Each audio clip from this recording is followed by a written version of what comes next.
they want to take the shoes over there. And once again, You never spend my stuff.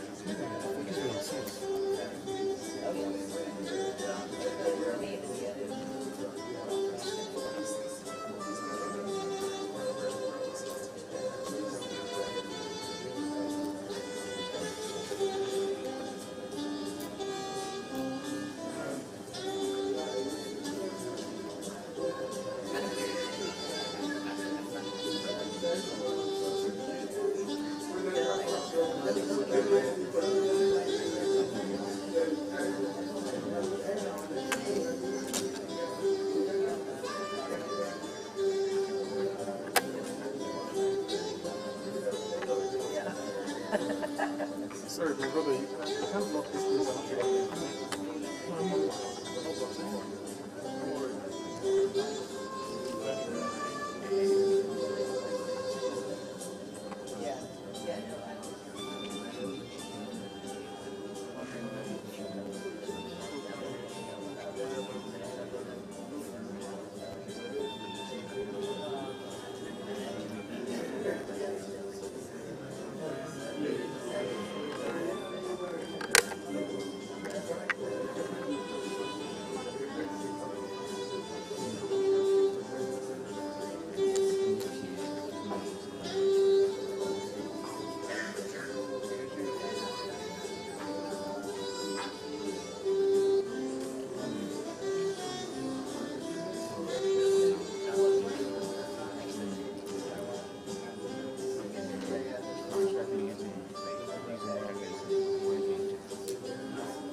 Masgay alherin Allah. Haikawas. Masgay alherin Allah. Haikawas.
morning, ladies and gentlemen.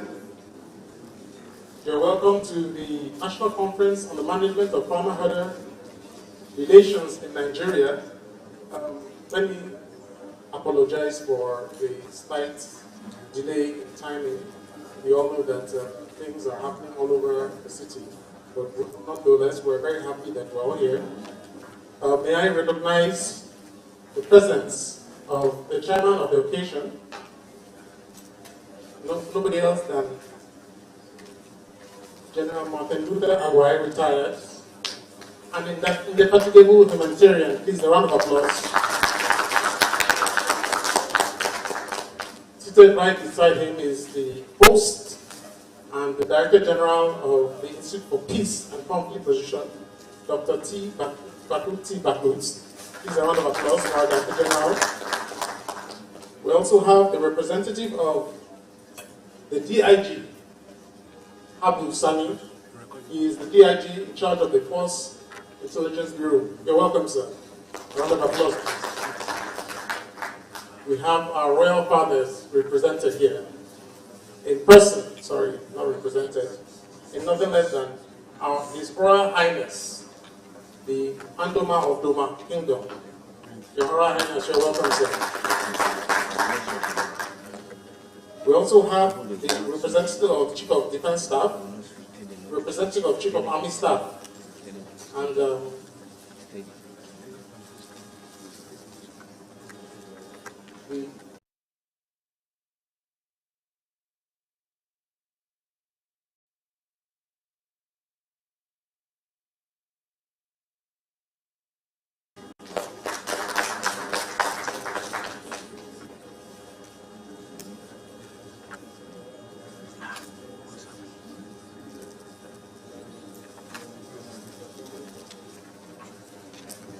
that note, please may we rise for the national anthem.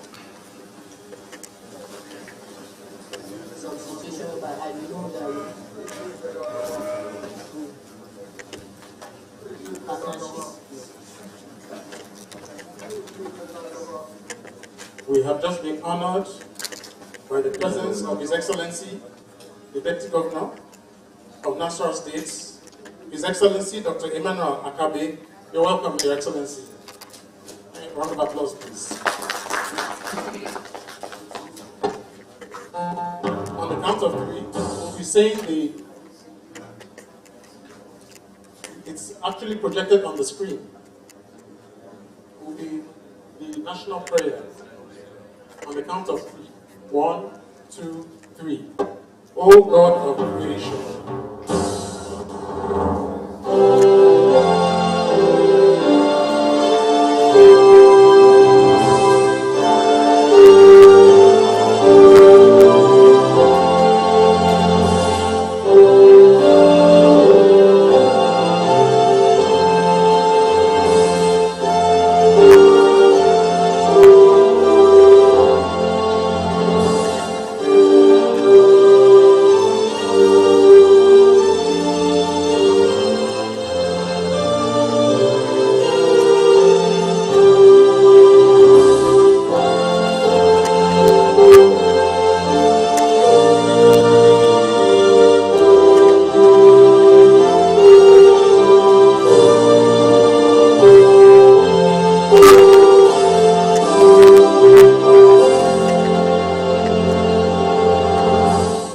Sorry, kindly remain standing. We'll be taking the national prayer. Please project it again for us.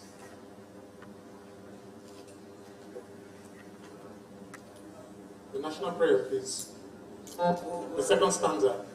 It will be projected. O God of creation, direct our noble cause, guide our leaders.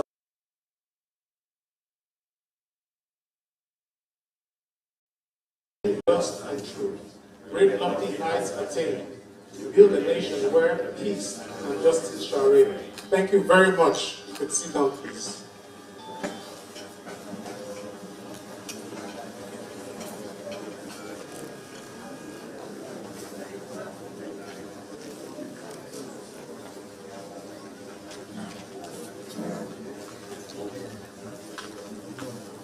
have in our presence our partners, the Executive Director of NIM Foundation, Dr. Akilu. Here recognized, please. Thank you very much. Round of applause. We also have our other partner, all the way from Washington, from the Heruna Peace Building Center, Ms. Polly Byers. Please, a round of applause for her.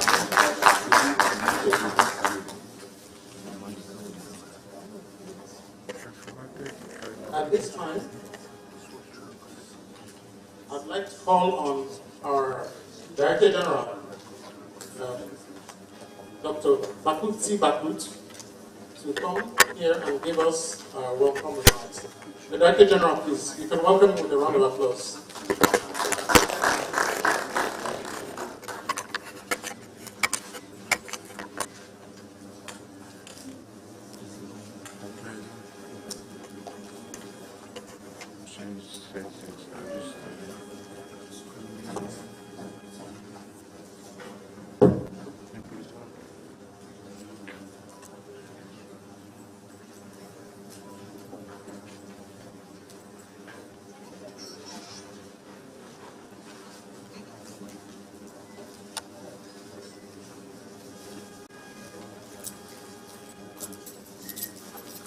The chairman of this occasion, General Martin Victor Agwai retired, His Excellency, the Deputy Governor of Nasarawa State, Dr. Emmanuel Makabi, His Royal Highness, the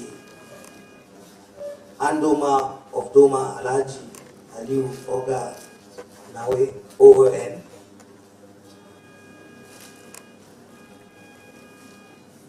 the representative of the Inspector General of Police, DIG Abu Sani, in charge of the Force Intelligence Bureau, FIB. The representative of the Chief of Defense Staff, Major General A.A. Ehitayo.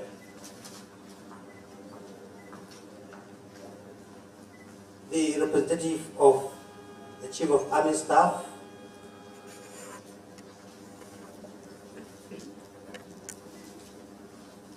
heads of MPS present here, my partners, Executive Director, NIM Foundation, Dr. Fatima Akilu, and the Executive Director of Karuna Center for Peace Building, Ms. Polly Byers,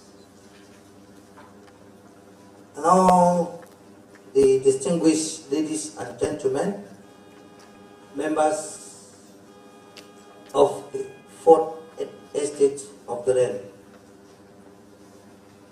I bring you peace, greetings, and welcome to this very important conference on the management of farmer-harder relations in Nigeria, which is jointly being organized by the Institute for Peace and Conflict Solution in collaboration with NIM Foundation and the Karuna Center for Peace Building. The decision to collaborate with the NIM Foundation and Karuna Center for Peace Building in organizing this engagement is anchored on the overarching mandates of the Institute as the apex public-oriented think tank and do tank on peace promotion and conflict management, not just in Nigeria, but the whole of Africa. And by invitation, we also have the right to affiliate with any peace-building organization around the world. The conference is most timely considering the violent clashes between farmers and others across the country, and to some extent, the whole of West Africa, even the Sahel, to some extent, is being involved with this issue of farmer-herder crisis, which has led to the loss of lives, destroying livelihood, and straining social relations between the two groups, and by extension, affecting the other sectors of our economy. In this regard, the need for farmers and herders to have peaceful and harmonious relationship becomes the general concern of stakeholders, given that the two groups are critical in the socio-economic survival and prosperity of Nigeria. Distinguished ladies and gentlemen, casting our minds back to the Nigerian of yesterday. In fact, just yesterday, I was sharing with Dr. Fatima Akilu and Ms. Polly Byers that in my own village, in Zonkwa, not in the Zonkwa town itself, but there's another village just beside it called Madauchi or Dansak. The first legal advisor that village produced, we say is our own, was Barrister Alabera. And by implication, those of us who really understand Nigerian names, already you know that is a Fulani man. But we are Bajus. How come he was the first there? Because there was this relationship where the farmers, which we are, and the herders, which he represents, live together peacefully. That we didn't know whether he was a Fulani from wherever it is. As far as we are concerned, he is a Madauchi man. And when you ask for the people who are from there, we will be proud to present him as one of the sons of the soil. So that's to tell you that previously, Nigeria of yesterday, the farming and the herder community have lived and enjoyed pleasant and mutually beneficial relationship that spanned many decades. It was a symbiotic relationship between them, with each having a stake in the well-being of the other. Such moments of peaceful coincidence were not without skirmishes and disagreements as expected in any social interaction. But importantly, these differences were never allowed to degenerate into violence, conflict, because the communities had organic and functional structures for peace building and veritable invariable sustained peace and love. This was mostly done by our traditional institutions. Traditional institutions were there to be able to resolve the conflicts that were arising as a result of disagreement and the skirmishes that followed the interaction between the two social community groups. Excellencies, distinguished guests, the human society today manifests new dynamics that negatively impact on the states of peace and security architecture.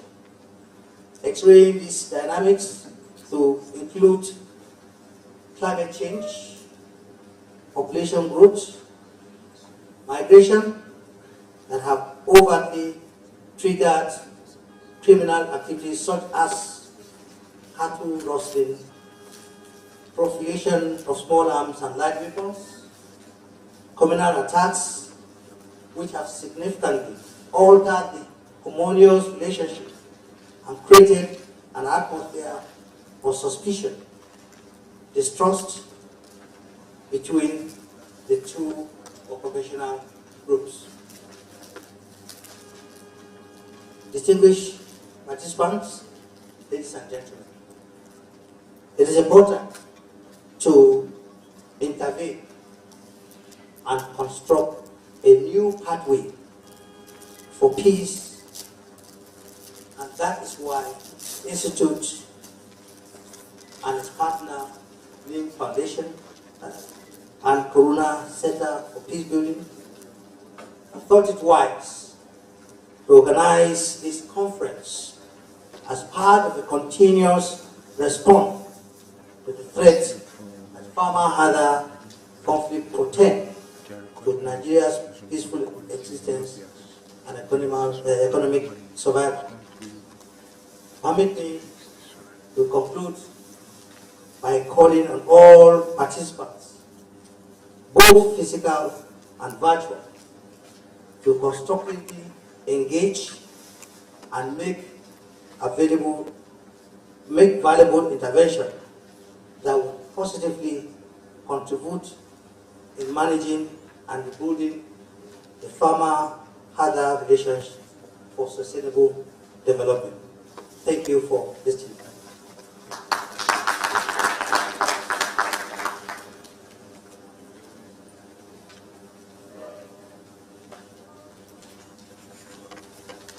That round of applause was not for my DG. Please can we put our hands together again for the DG. Before we call on the next speaker for his remarks, we want to recognize the representative of the Chief of Defense Staff. I know he's seated at the right table. Please can we put our hands together for him. We also want to recognize the representative of the DG, Nigerian Army Resources. Put your hands together for him, please. Nigerian Army Resource Center. Also recognize the Commandant General, Nigerian Defense College. Come put our hands together for them, please. Without wasting much time, we want to invite the Executive Director, NIM Foundation, Dr. Fatima Akilu, to come for her opening remarks. Please let's encourage her with a round of applause.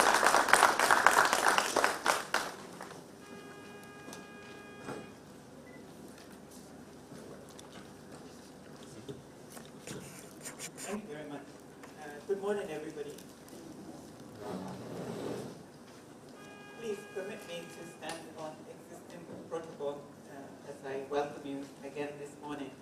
I know that all of you have left very important things to be here with us today, and that you have all been very critical stakeholders in conflict, in particular the farmer-herder conflict, and that's why we're all here today. So thank you so much. I'd like to thank everybody that's here, either in person or online, our government officials, traditional rulers, religious rulers, community leaders. We really, really appreciate it. You know, when I think about farmer-herder conflicts in Nigeria today, I remember almost 8 years ago working within government and trying to get to the bottom, the root causes of farmer-herder conflicts. And at that time, they all came to the table and they all expressed on both sides what their grievances are. So it's perhaps a little surprising that we're still here talking about it. So something went wrong, clearly. And we hope that today we will start to talk about the journey to implement some of the things that everybody in this room knows about farmer-herder conflicts. So, as we gather here today to discuss these conflicts in Nigeria, we're constantly reminded of the need to strengthen our efforts and give credence to voices and solutions that seek positive changes. Over the past week alone, we've seen multitude reports of deaths and kidnappings across our great nation. Today, we stand at a very critical crossroad, a pivotal moment in our history perhaps. For the first time, we face an existential threat. We are presented with terror at its peak in the northeast, the northwest, the north central, secessionist agitations in the southeast, and ethno-religious driven political climate problems that continue to test our unity as a people. But we all know these. Everyone sitting here today, in one way or the other, has been directly or indirectly affected by the complexities that come with being a Nigerian and being in Nigeria. As an organization, we have worked across various conflict zones in the country, and we have been at the forefront of conflict mitigation alongside other non-profits and civil society organizations. Perhaps we have also been fortunate to have been entrusted with the provision of psychological care, research, and many other peace-building initiatives to various underserved communities.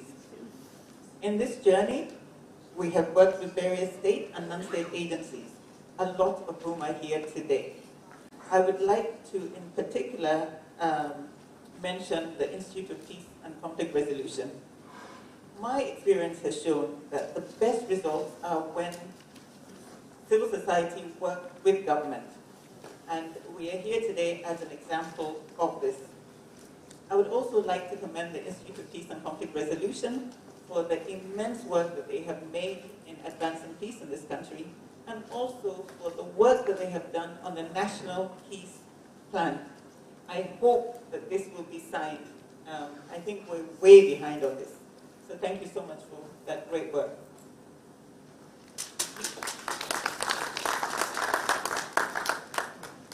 NEAR Foundation and the Karuna Center for Peace Building have been engaged in joint implementation of a project called Protecting Our Communities Initiative.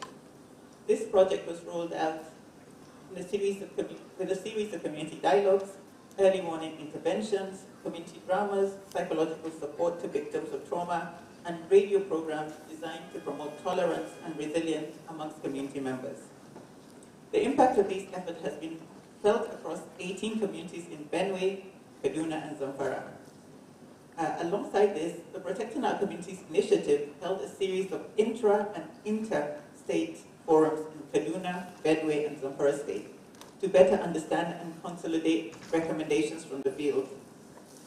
During the engagements, the participants recommended the following, and I thank all the state representatives that are here today.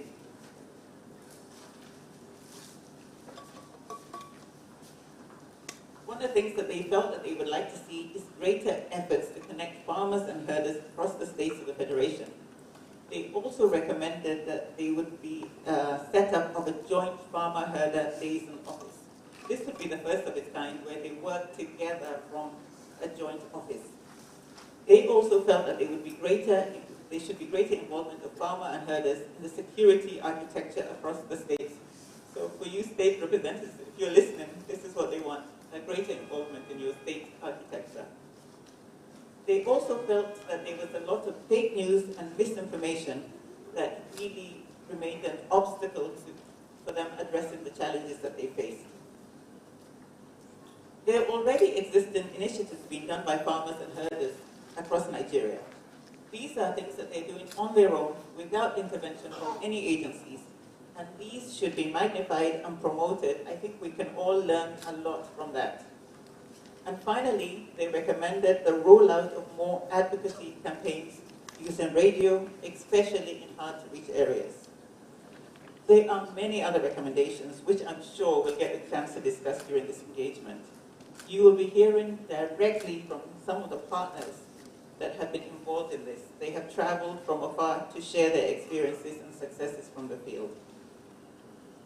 So, on behalf of NEAR Foundation, the Karuna Center for Peace Building, and the Institute of Peace and Conflict Resolution family, I wish us all the very best as we commence on these much-needed discussions today. I hope that this will serve as a platform to all come together, strengthen the work that we have all been doing in this area to enhance greater cohesion between farmer-herder relations in Nigeria. So thank you so much.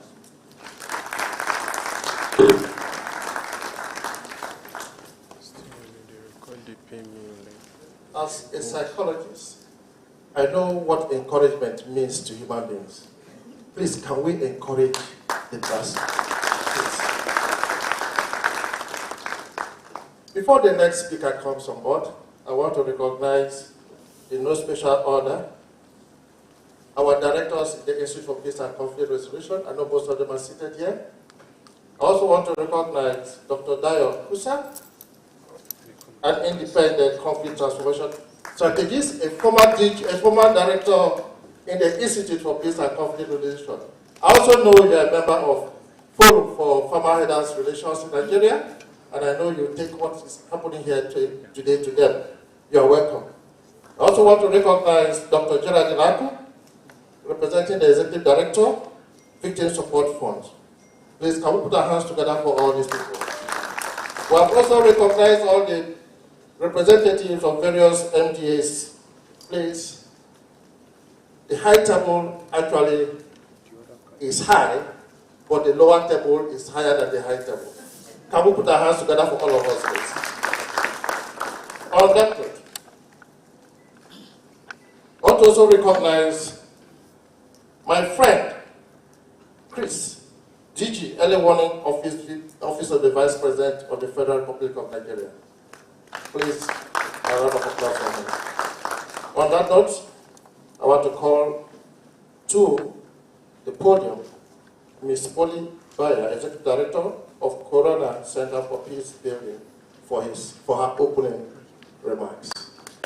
She is so elegant. You are welcome, ma'am. So much.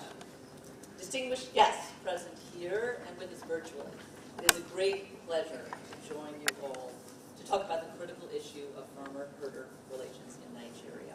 Standing on existing protocols, I would like to express our profound gratitude for your presence here today. I think it's an encouraging sign of the interest in this kind of community-based conflict prevention and mitigation work.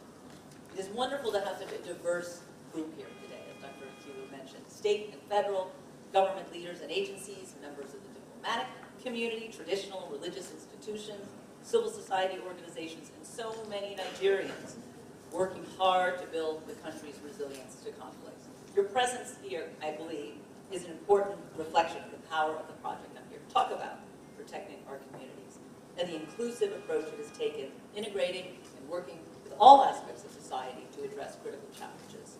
I lead the Karuna Center for Peace Building, which is a small NGO based in the U.S., best known for its work on dialogue and conflict transformation. Karuna has worked around the world for 30 years, starting right in Bosnia, right after the genocide, in Rwanda, post-genocide, and in countries all over the world, from Casamance to Sri Lanka and Myanmar. And really the key lesson of the work we've done is that when you work directly with the communities affected by conflict at the ground level to repair trust, to heal trauma, rebuild social cohesion and resilience, and create inclusive platforms, you can prevent and mitigate conflict on a broader scale. However, support from the government at the local, the national, the state level, and at the policy and the practical level are absolutely necessary as well.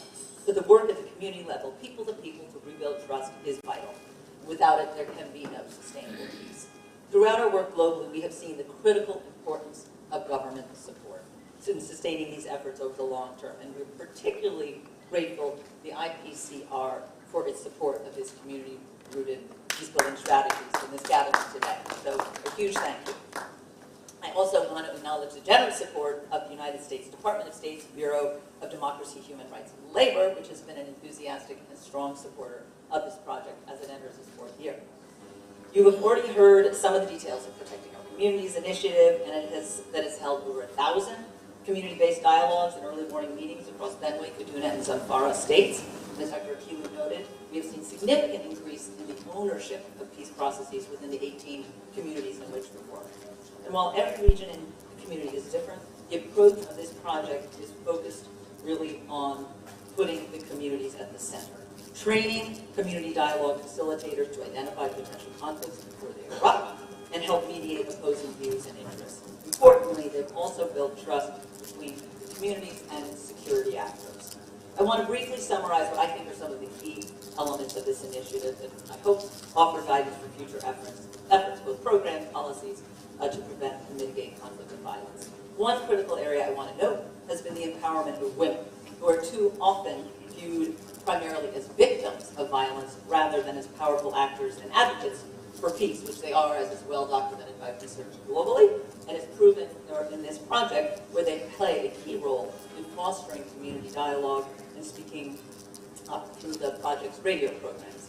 Another important focus has been the empowerment and engagement of youth, who clearly have a vital interest in building peace and security for their future livelihoods. And for example, in Benue State, we've seen youth from different LGAs engaging livestock guards in discussions about handling herders and cattle in ways that promote coexistence among farmers and herders in these communities.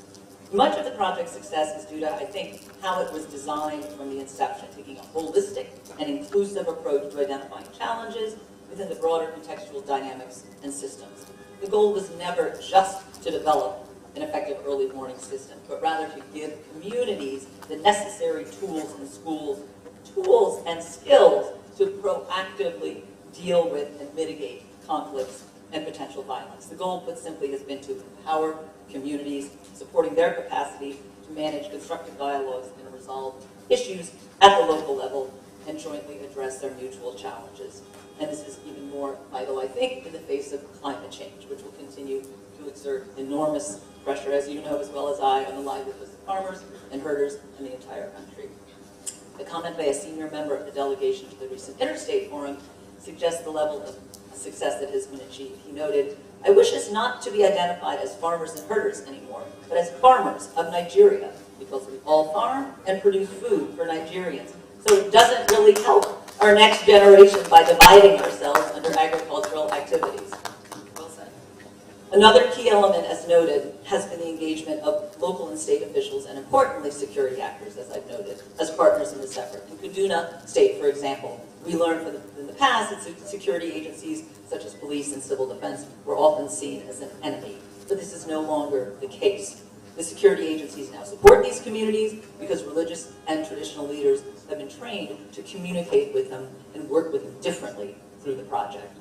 And as noted earlier, the support of the IPCR at this national level is the most prominent example of the synergy and integration, which I hope will foster continued engagement of the state and local governance structures in community-based peace-building work more broadly. As far as we know, this particular approach of integrating early warning, early response with community-led dialogue at the local level, supported by advocacy and media outreach, and importantly, mental health services, which NEEM has such deep expertise in, and constructive relationships with government and security actors has never been piloted before on this scale, which is why we are so thrilled to have government support. And to reiterate, our experience around the world has shown that this kind of innovation requires support at all levels, both top-down and bottom-up, to be sustained and expanded. Finally, I think the communications effort, by actively disseminating positive messages of peace on social media and radio, has played an important role in generating greater support and momentum. These efforts are all made possible through the wonderful work and support from our community-based partners, which are Elohim Development Foundation in Benue State, Hope for the Village Child Foundation in Kaduna, and Voluntary Aid Initiative in Zamfara. They are critical partners in this initiative, as is our amazing partner, Imam Sani, who will be here and talking with you later. We see enormous resilience in the Nigerians in the wide range of diverse communities that we are working with. And as a people who have gone through enormous challenges, as Dr. Ikwukilu just enumerated, from ethno-religious conflicts to political crises, coups, insurgencies, civil war, violent extremist threats, communal clashes, and now the unrelenting and profound challenge of climate change, impacting so many aspects of life here from the coast to the northern states. We hope and believe this work and this approach of working from the bottom up with the support of the government and security actors at the state and national level holds great promise. And we look forward to working with you in the months and years ahead to develop the policies, structures, practices to expand the work. So on behalf of the Karuna Center and the NEEM family, we thank you all for your interest and support and look forward to the discussions. Thank you very much.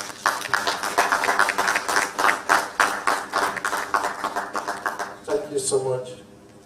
We promise you we'll be here to work with you.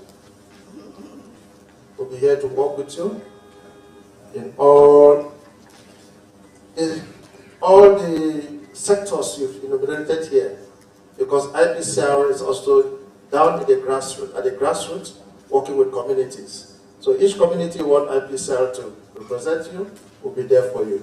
Can we put our hands together again for that? Before we go into the next session, we will have to watch a little video, a short video, on the activities of the Institute for Peace and Conflict Resolution in the Northeast. It's a very short video. We'll just take it for 5 minutes. Please. Let's go. I think the Institute, right from 2002, had been involved with activities in the Northeast. That was even before the Boko Haram came. I think particularly our intervention in Mambila battle in Taraba State was very effective. Since the emergence of Boko Haram and other security challenges, we have, as an institute, worked together by way of doing fact-finding mission with the Presidential Committee on Northeast Initiative. We did some work in Adamawa, particularly in Magadali and Michigan, and in Taraba we were in Mobila Pathway again.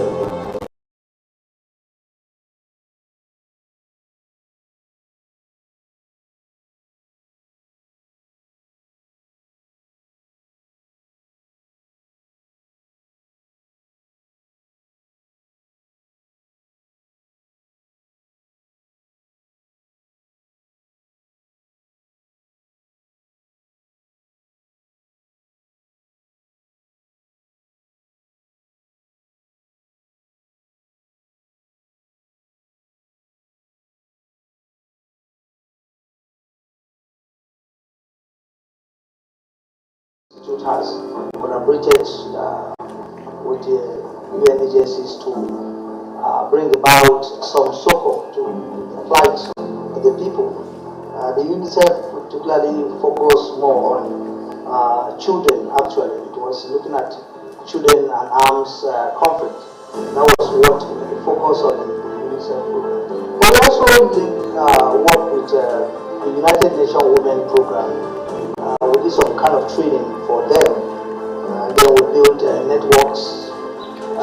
We have been doing the ACA, Strategic Conflict Assessment, since 2002.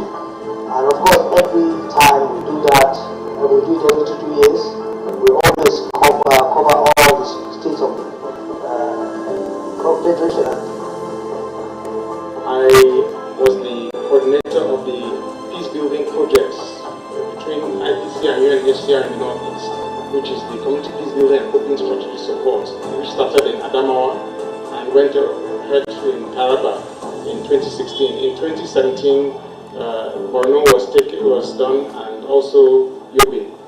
This was a project which started with the Boko Haram crisis in the Northeast, which caused a lot of displacement and a lot of dislocation. And after our baseline assessment of the conflict, we saw that there was dire need for reconciliation and creation of momentum of peace and unity, especially when communities are going back from displacement to their communities. There's a lot of mistrust, a lot of ethno-religious hatred. So all these things made IPCR to collaborate with the United Nations High Commissioner for Refugees to start what we call the Community Peace Building and Coping Strategy Support Project in the Northeast. The main objective of the project was for us to be able to identify areas that children were hit most by the armed conflict, the Boko Haram insurgency in the north. So we focused mainly on the 3 states of Adamawa, Borno, and Yobe. We went to almost all the local governments to ascertain the level of damage that the insurgency had on schools and hospitals, and how the children's rights were violated as against the MRM, that's the monitoring and reporting mechanism, that and the international instrument that measures the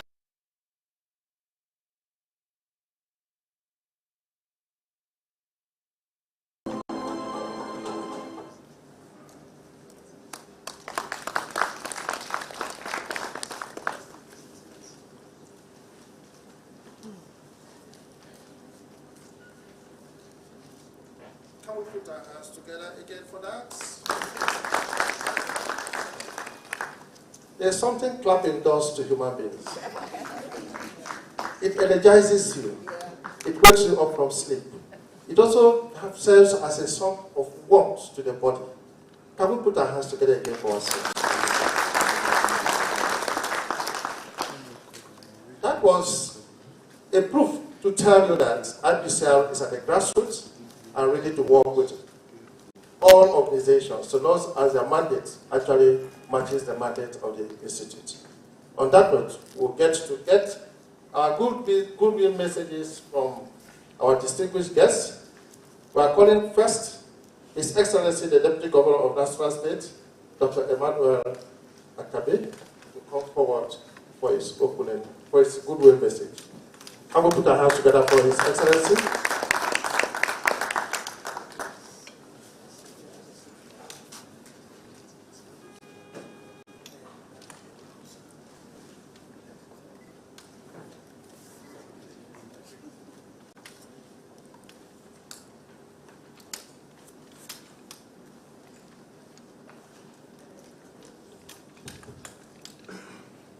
Well, mine is a good message.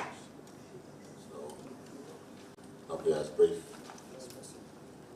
as possible. I'll read my protocol as presented to me by my protocol department. So if I don't get it right, please don't blame me, blame my team. The chairman of this occasion, Martin Luther Away, CFR, JSS, BSc, retired. The DG, Institute of Peace and Conflict Resolution, Dr. Bakut. The representative of the IG, and other security chiefs that are here. His Royal Highness, my Royal Highness, the Amdoma of Doma. Incidentally, I'm from Doma. It's my Royal Highness. So, my head is very big this morning. But my Royal Father is here at this very, very important conference. And my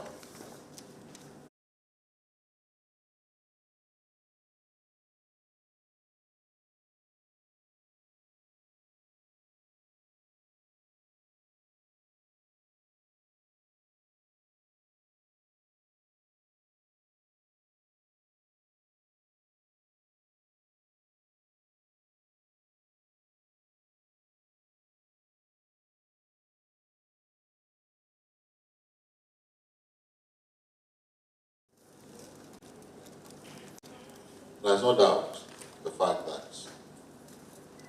every living creature, man not an exception, the first thing we go for is food. For survival, we need food. Before we talk about shelter and other things. And the best way to get out of poverty, to prevent poverty, is to ensure adequate food production and food security.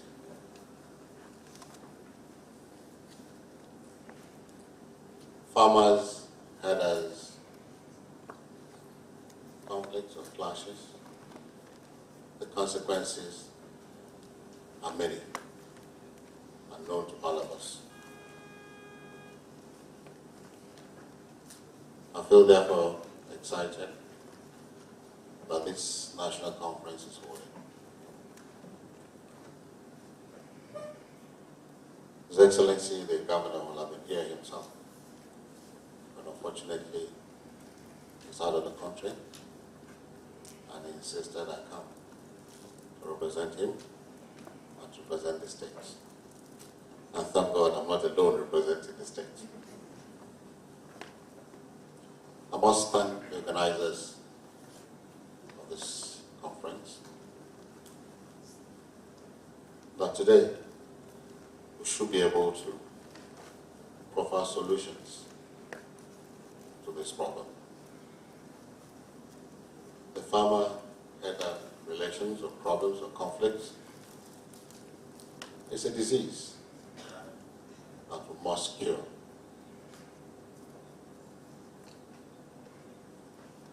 I wouldn't say the disease is an acute one, a chronic one, or acute or chronic. But whatever it is a disease that is eating deep into us. And unless we come to tell ourselves the truth and find the root cause of this disease and treat it once and for all, we'll end up only treating symptoms and signs, paying attention to symptoms and signs, flashes here and there. You have a flash here, you take out the flash. Another flash, you take out of it. And the root cause of it is untouched. And gradually, that disease might end up killing us as a nation. And we will not allow that to happen. I therefore want to thank the organizers for this. And I hope that when it comes to discussions, we'll tell ourselves the truth. And it's only then that we can identify the causes and begin to treat them. I wish us a very fruitful celebration and conference. Thank you.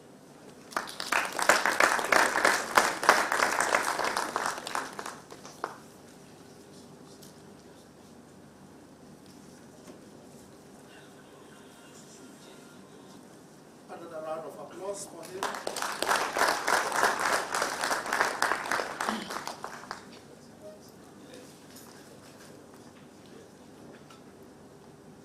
That was the Deputy Governor. Are you hearing me? Yes.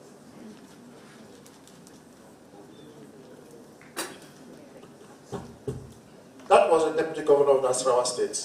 Please, can we put our hands together? We want to call on the representative of the Chief of Defense Staff to please come for his goodwill message. Representative of the Chief of Defense Staff. I know military people are always very brief. According to one film, the good, the bad, and the ugly, he says that they walk like military men. If you want to shoot, shoot, don't talk. So I know he's going to talk, not shooting. I would rather have a round of applause to encourage him, please.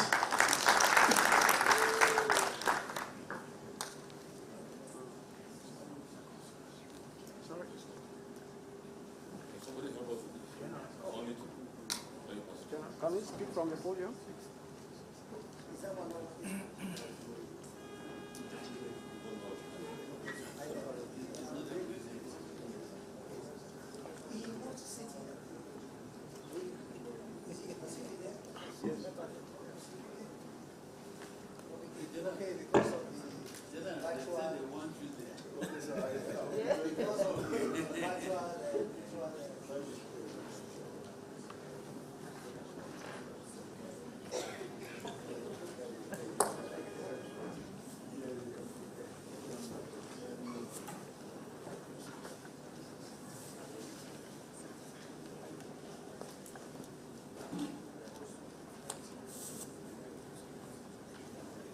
Chairman of this occasion.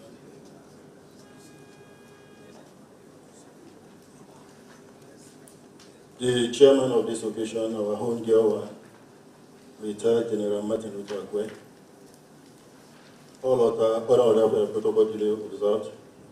Whatever I shall be saying this morning is just to hold brief of my Chief of Defense Staff because the gap is too much.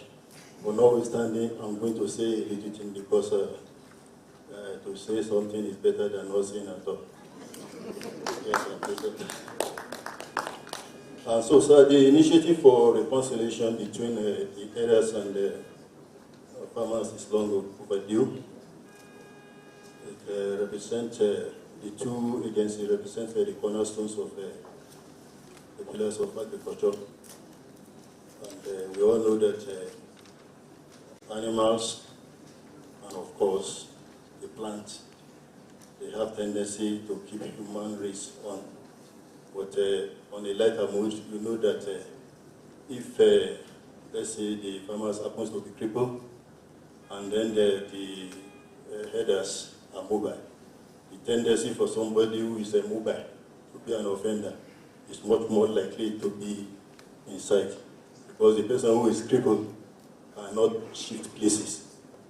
For that simple reason, this delegation, by all means, will strike one way or the other to make sure that he who is mobile is pacified.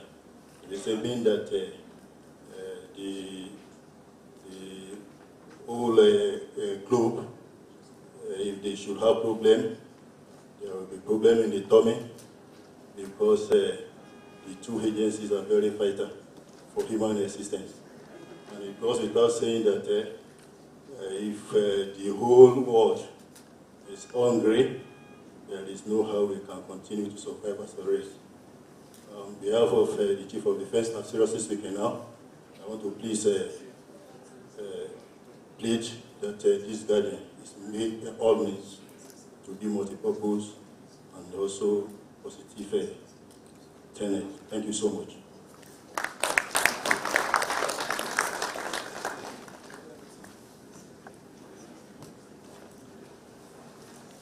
Another round of applause to him is he mentioned about food, and some of us who are lovers of food, at times when we hear food, we start salivating without even knowing the type of food it is. Because I know one governor, as it Ekiti State, that was talking of stomach infrastructure. That is what we are discussing here today. Stomach infrastructure. How do we make sure that the two partners in stomach infrastructure have a good relationship? Can we put our hands together again for the representative?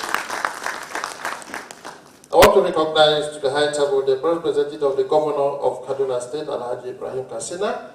He is here represented by the SSA to the governor. Please, you're welcome, sir. Katsina, please, Katsina. Okay. You're welcome, sir. On that note, we want to welcome the representative of the IG of Police to come for his opening remarks. For a goodwill message, please. IG of Police. These are people, if there's conflict, they don't sleep because it affects them. You're welcome, sir.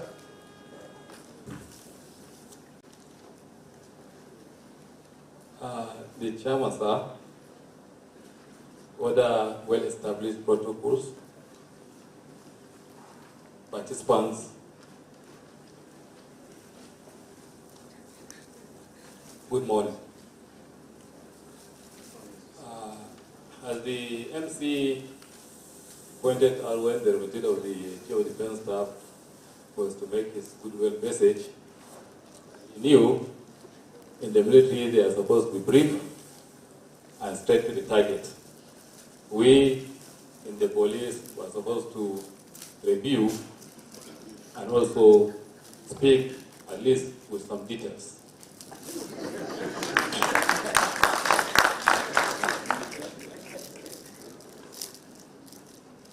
I'm highly honored to be here with you on this well-important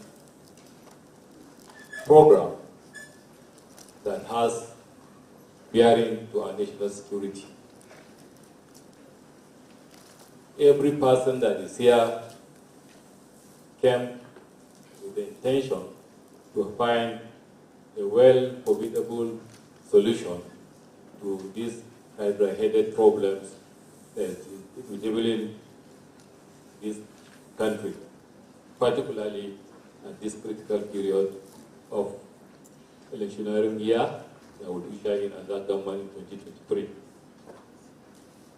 So on behalf of the Inspector General of Police, IGP Usman Al-Ali Baba, PSC, DAGA, MPM, FDC, and the entire police force, I heartily acknowledge the management of the National Institute for Peace and Conflict Resolution for organizing this conference of Herders Farmers Security in Nigeria.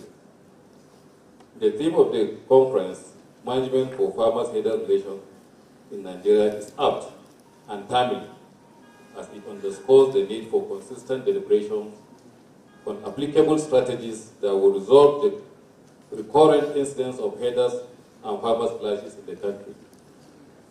This conference and similar conferences are veritable avenues for professional discussions which are in tune with the community policing initiative of the government as being driven by the Nigerian police force. Without bothering this audience with statistics, suffice that available data affirm that violent incidents between pastoralists and farming communities in Nigeria are occurring in all geopolitical zones with concentration in the northwest, north central, and recently southern states. Displeasing to report that Nigeria has experienced the highest number of farmers' herders fatalities with collateral damages in West Africa, maybe because of our size and landmass. This fact underscores the urgent need to fashion out interest-based dialogues and narratives in furtherance of our common effort to bring back the good old days of symbiotic coexistence between herders and farmers. I think about 30 years ago when I was in Benue to have my first touch of policing activity. I was posted to Katsina Ala. Right there around 5 p.m. I booked my arrival at the police station. I was immediately given an accommodation in one of the guest houses. They called it Katsina Ala Guest Inn. In less than an hour, I started seeing visitors coming in the hotel. How did they know that I was there? Because one of my colleagues was going to Adipo. So I took him to the motor park to enter. And they saw we were all in uniform. So they started making inquiry. And they traced me to that hotel. As I came to the reception, I saw mango, oranges, all this from the various people. They say, why are we coming to you? Because we saw your structure. With this skinny structure of yours, I know you will be a full animal. So that's why we bring this. And you don't leave this town until you add weight. When you go back home, you will say that you are going to Benin.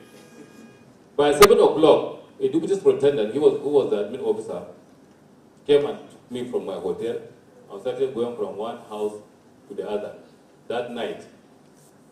And anywhere I go, they will bring pounded yam, fish, cow tail, this and that. So I said, my stomach is so small, I cannot accommodate. Say, you must eat. From there, they will move me to another location. I had to beg him, please. I just came today, let me go and sleep. And that's how I went back. In fact, within the little period I stayed there, I transversed the whole of Tibila. Sometimes, by 12 midnight, we'll be this. We will leave at some place, he will stay there. I don't drink. When he drinks, he will not take us there. We will eat what we want to eat. He will drink what he wants to drink. From there, we will move to Bandekia. From Bandekia, we come back to Adipo. From Adipo, we went to Yoga. From Yoga to Achia. From Achia to Jatoka. From Jatoka, we now both at So, and on Christmas Day,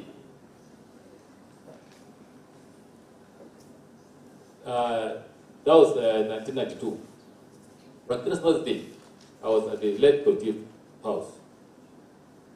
When I went, he said, okay, after they brought the various dishes, they said they are not going, they don't have Fanta, they don't have Martina, but they have hot drink. I said, I don't take. He said, yes, but you must take it today. So I said, okay.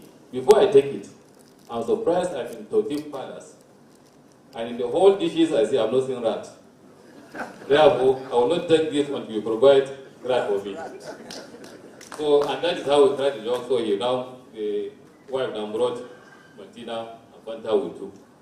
So when I look at this current situation, I reflect on what I experienced for the first time in that land.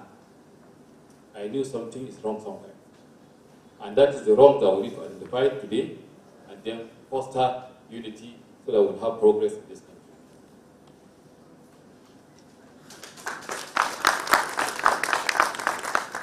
The major factors predisposing farmers' headers conflicts in Nigeria have been identified to include, but not limited to, the following: desertification, soil degradation, constraining Fulani herders from northern region and other parts of the West region to change their transhumance routes, population pressures leading to farmers' encroachment into grazing routes, policies that reduce the grazing land available to pastoralists, destruction of crops and contaminations of stream by cattle. Other factors are disregard of traditional authority, sexual harassment, harassment of nomads by host youths, theft of cattle, proliferations of small arms and light weapons among non-state actors and private individuals, and emerging culture of violence in our socio-cultural and national political space. Consequences of this menace of herders and farmers' conflicts are horrible to our national indices of human society: food security, agricultural input to national GDP, reductions in output and income of farmers, herders, displacement of farmers, loss of lives, and proliferation, loss of houses and properties, loss of produce in storage, cattle rustling, banditry, kidnapping, for ransom have all come to characterize the threatening state of insecurity in the country associable with herders and farmers' conflict in Nigeria.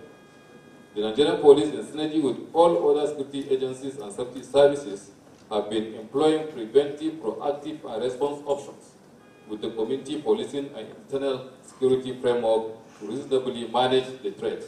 In this regard, emphasis is placed on intelligence gathering, training, and retraining of police officers or community policing, collaborative effort by bringing the farmers together to dialogue, prompt response by the police to distress calls made by farmers' herders, arrest of offenders, prosecution of such, orientations and education of herders and farmers on laws. Further to the foregoing response strategies by security agencies, policies and programs which include peaceful coexistence, creations and management of ranches, creations of and use of grazing reserves and cattle routes will provide lasting solutions to the farmers' herders conflict. There is also the need for collaborations with neighboring countries and international organizations such as WAPCO, AFRIPOL, Interpol, as well as deepening community engagement, as the Nigerian police and other security agencies alone cannot abuse such situations as much. Once again, I thank you very much for giving us this opportunity to be here, and I believe the discussion and the outcome of it will be very fruitful and improve on our national security. Thank you very much.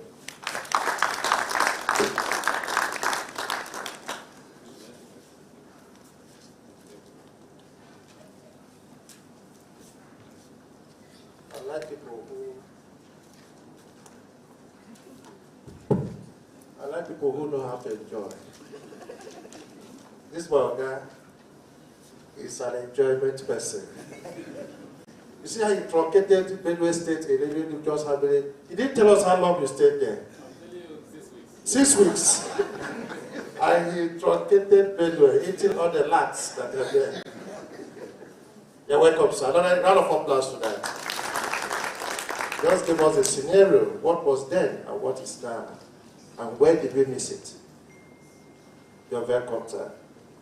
We want to welcome in a special way the representative of the French Embassy. I know he's here. Please, you are welcome.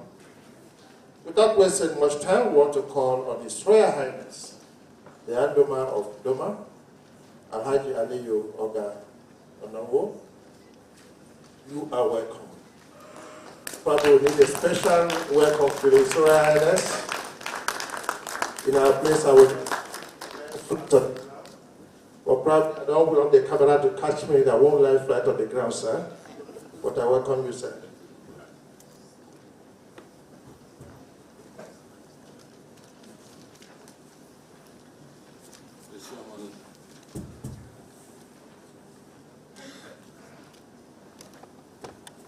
The chairman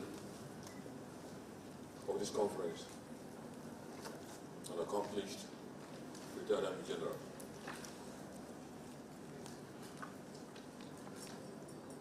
Martin Luther Agway, the Director General of the Institute for Peace and Conflict Resolution.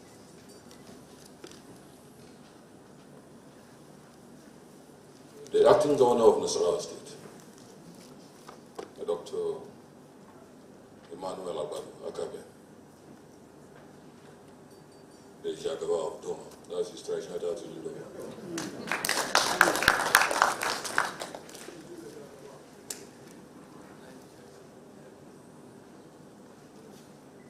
The representative of the Inspector General of Police, my brother, the representative of Chief of Defense Staff. Since I'm already mentioning the protocol list, let me recognize my brother from Katsina State representing the governor of Katsina State. And most importantly, all of you beautiful faces, invited guests like me, staff of the Institute, and especially the directors collaborating with the Institute. The gentle ladies that spoke earlier. You will pardon me that I might not pick your names. I'm sure Jolie, Fatima, all right? And indeed every one of us, ladies and gentlemen. Indeed it's a privilege. I'm here at the third time. As a guest of the Institute. During the POSDG's course. When this invitation came,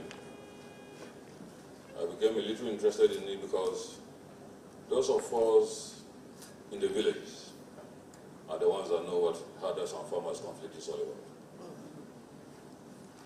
Because I know sometimes as early as 1 a.m., 2 a.m., there are people at the palace that have come to seek succor, that have come for His Royal Highness to know that my child or my family or myself was attacked. My hands, one of my hands is cut off, or I've lost a member of my family. Or my cattle or goats have been packed by somebody. Or one or two of them have been arrested and taken to the police or civil defense. Arrest is not just for human beings, even animals are arrested. But you will know unless you live in the village with us. So we are those that receive the initial demonstration of our patience or impatience, tolerance or the lack of it, anger and how it is vented out, haste in taking the law into our hands and how it is practicalized. We are the ones that first of all see the ethnic privatization of criminality. We know and see it and must provide the immediate hope and rescue. Other than that, beyond the farm and the conflict in the farm, entire communities are expelled. And that's why this conference and the thing seemed very handy and essential and especially expedient. Especially that today, the dimension of the farmer-herders conflict has graduated from what we know over time in history. It is now very robust, complicated, and is not sparing any part of this country. And the dimension it is taking has gone beyond the traditional conflict between a farmer and a herder when an animal or some animals were strayed into the farm. These days we have perfected and accompanied it with very robust cultural violence or cultural violence. That whether on the heart of the farmer or the side or the herder, either of them can be a victim, depending on the perpetrator and the motive of the person invading their rights of ownership and privacy. So on the one hand, the herder is attacked. If a stronger person than wants his animals decides to query his right of ownership over so much, and he has a better perspective of how he will transform the stolen animals into money, instead of just owning them by culture and being proud of owning so much. By the way, herding is part of farming. It is part of agriculture. It is part of the National Economic Bureau. So, whether as a farmer of crops or farmer of animals, each can be a victim. Each can be part of the ones making aggression against the right of somebody to his livelihood, assets, and cultural heritage.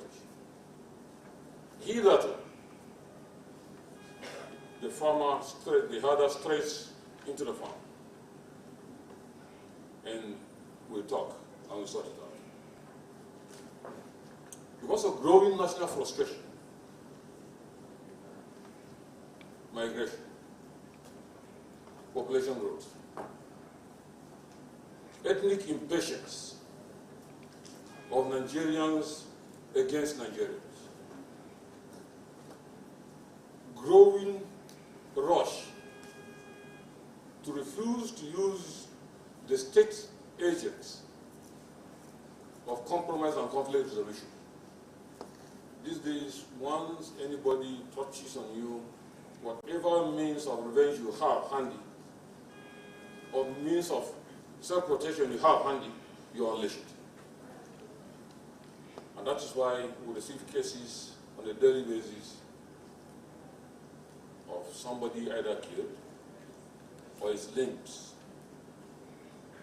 one of his limbs chopped off, or the invasion of his rights of privacy, either the wife or daughter raped. And these you will find us receiving almost on a daily basis in numbers. Such incidences, and most of them dastardly misfortunes that people are victims of. From somebody invading the right or the herder invading the right or the farmer. And this conference, at the close of the day, will do us a favor. Whatever we come up with, I pray it will be implementable. I also pray that the government will have the courage to address it.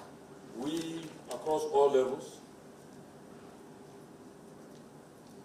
have privatized, based on our ethnic callings, all forms of criminality. If a person from your tribe commits an offense, you make sure your tribe owns the criminality and employ any person you have in service of government to protect that criminal act and make sure that person is released. Perhaps not even arrested at all. And as of fact, there is no nation in the world that tries and survives and goes to great heights if it doesn't punish any wrongdoing. There must be reprimand in every society. The greatness of America or Russia or China, or when you go to the Middle East, Saudi Arabia, and some of the great nations, even the United Kingdom and the European nations, their greatness is predicated on their capacity and courage and the willingness to implement reprimand. Nobody is above the law. If there is ethnic privatization of criminality, and any community that practices that, that community will destroy itself. And we all know that except for that weakness in Nigeria, Nigeria is one of the greatest nations in the world. God has favored Nigeria with the mineral resources that you hardly find in any nation of the world. Down in the soil, whether oil or solid mineral. And Nigerians across the world are the most endowed mentally. That is why for as great as the United Nations is, the United States is, as important and great as the United Kingdom is, and if you go to Germany and Canada, and indeed even Russia, among their intellectual best and professional experts, and the best of them, you find Nigerians in authority. We are an endowed nation. We have only failed to maximize that favor of God, to stand out in the community of nations as among the best nations in the world. America enjoys our services. America harnesses its capacity and strength based upon exploiting the best of brains and goodness they find around the world. So if you're in America, whatever a tribe, they don't care. Your religion is your personal affair. What can you bring to America that is good? That is the business of America. That is what England is doing with the several Nigerian doctors you have in England. They don't care about your color. They're all worried about where you come from. They're all worried about what the capacity of your brain can deliver of goodness to the economy. And do you know that even the bad things we do in this country, once we finish stealing them, we deposit them there to build the economy? And I hope we'll be lucky that one day these nations and superpowers of the world that help us to keep some of these resources they were taken from this country, whether legally or illegally, they'll be so kind and patriotic enough to say, Nigerians, this much of your money in our land is not fair for our mutual relationship. They were hiding it for those that have done the wrong thing with the money. We want you to come and take your money and build our economy. We help you to keep watching. Such that whenever anybody brings it again, we'll do the whistle blowing, come back and take your money. There is no country that will have survived what Nigeria is going through from what we are doing to ourselves. Most endowed, human and material resources, are most deprived because of our haste and self-aggrandizement. So while you look at the farmers' hardest conflict, at the level that we kill ourselves, we fight each other, we destroy the crops, we destroy the animals, and sometimes when state governors are very angry, they employ the agents of the state, both the farmers and the herders, receiving the reprimand justly or unjustly, in the bid to check our excesses. The future of the country is dependent on the capacity of government to decide that when the institute finishes articulating beautiful thoughts and honest perspective by Nigerians, the government implements it irrespective of whoever is at the receiving end. You are guilty, no matter your tribe, no matter your religion, no matter where you come from.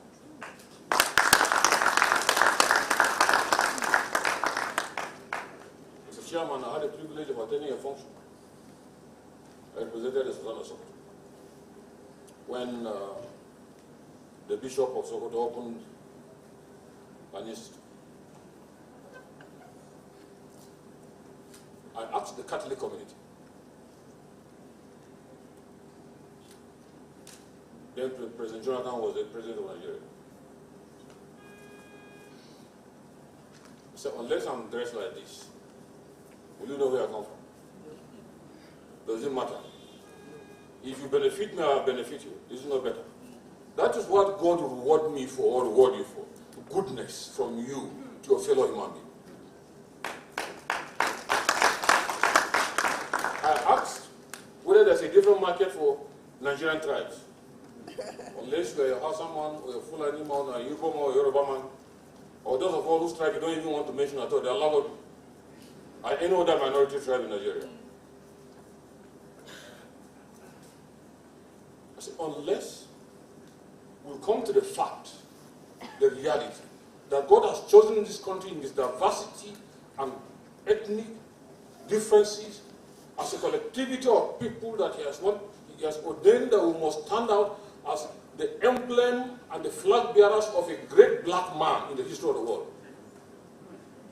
Unless we come to terms with that reality and know the purpose of God's preference, that Nigeria, as diverse as we are across tribes and religion, this is package our capacities and excellence and showcase that a black man in the world has quality of excellence that the whole world can benefit from.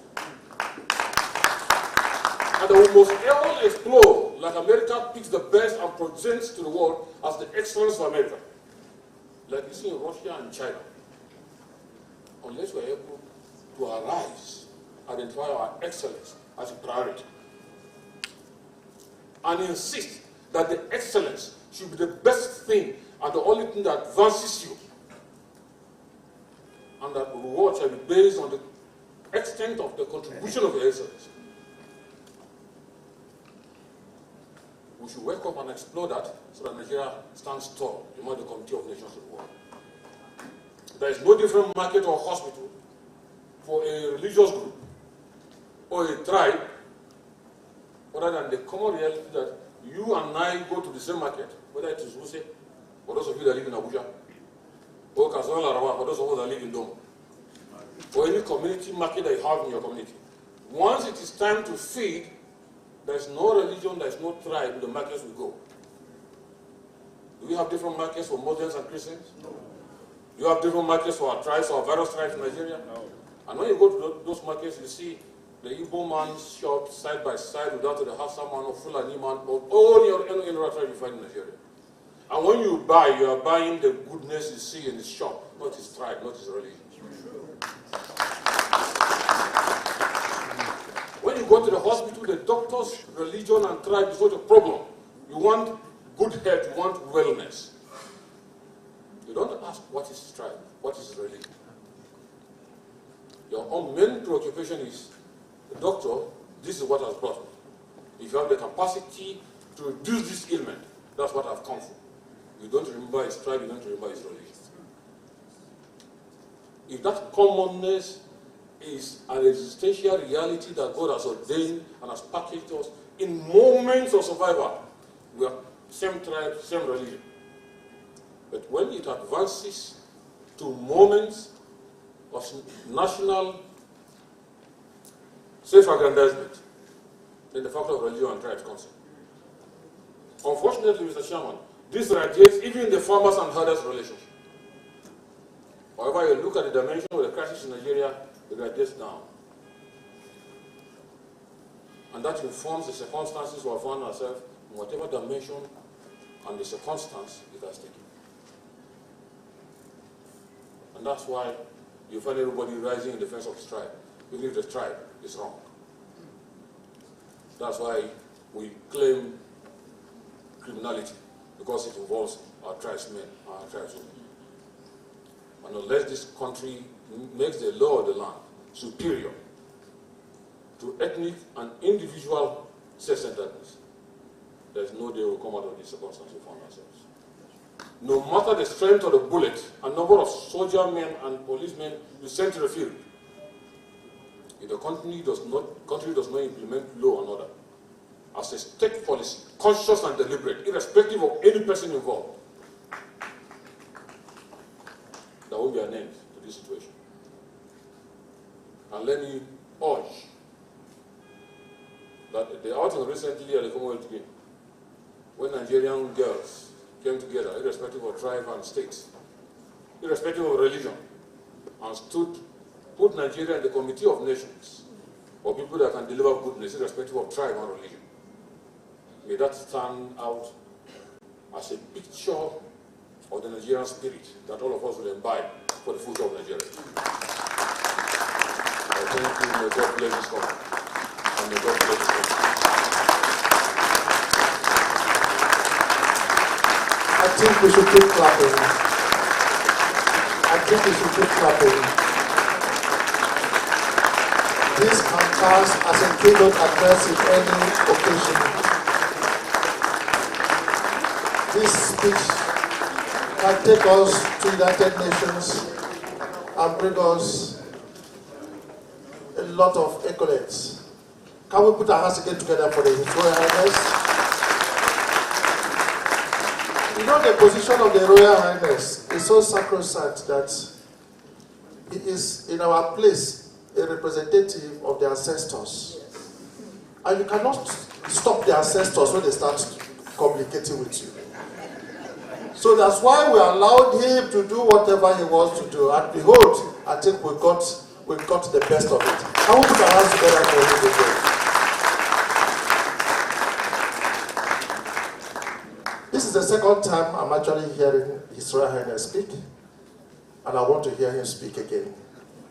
And I know the Institute is going to call you again and again to come and make presentations that will actually bring this country together. I doff my cap for you, His Royal Highness.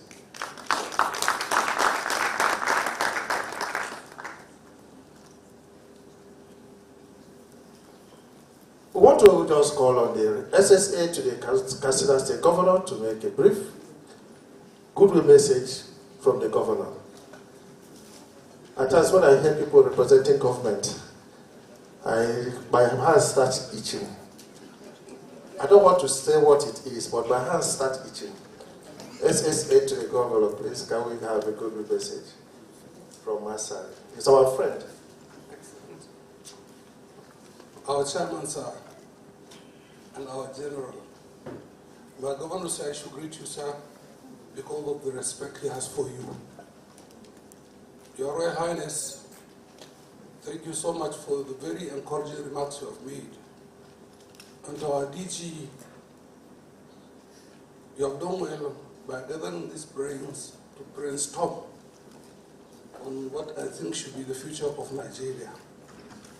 Because, according to my governor, unless we are able to understand and do the needful, we are in deep crisis in this country. Sir, my governor has said I should inform you that I wanted to be here personally. But you know, even today, in Katsina, we had this problem of the headed monster, not only of farmers-herders conflict, but of this banditry problem. Because for us in Katsina, the crisis has gone beyond farmers and herders conflict. And that's what my governor said I should inform the Institute to think beyond farmers and herders conflicts.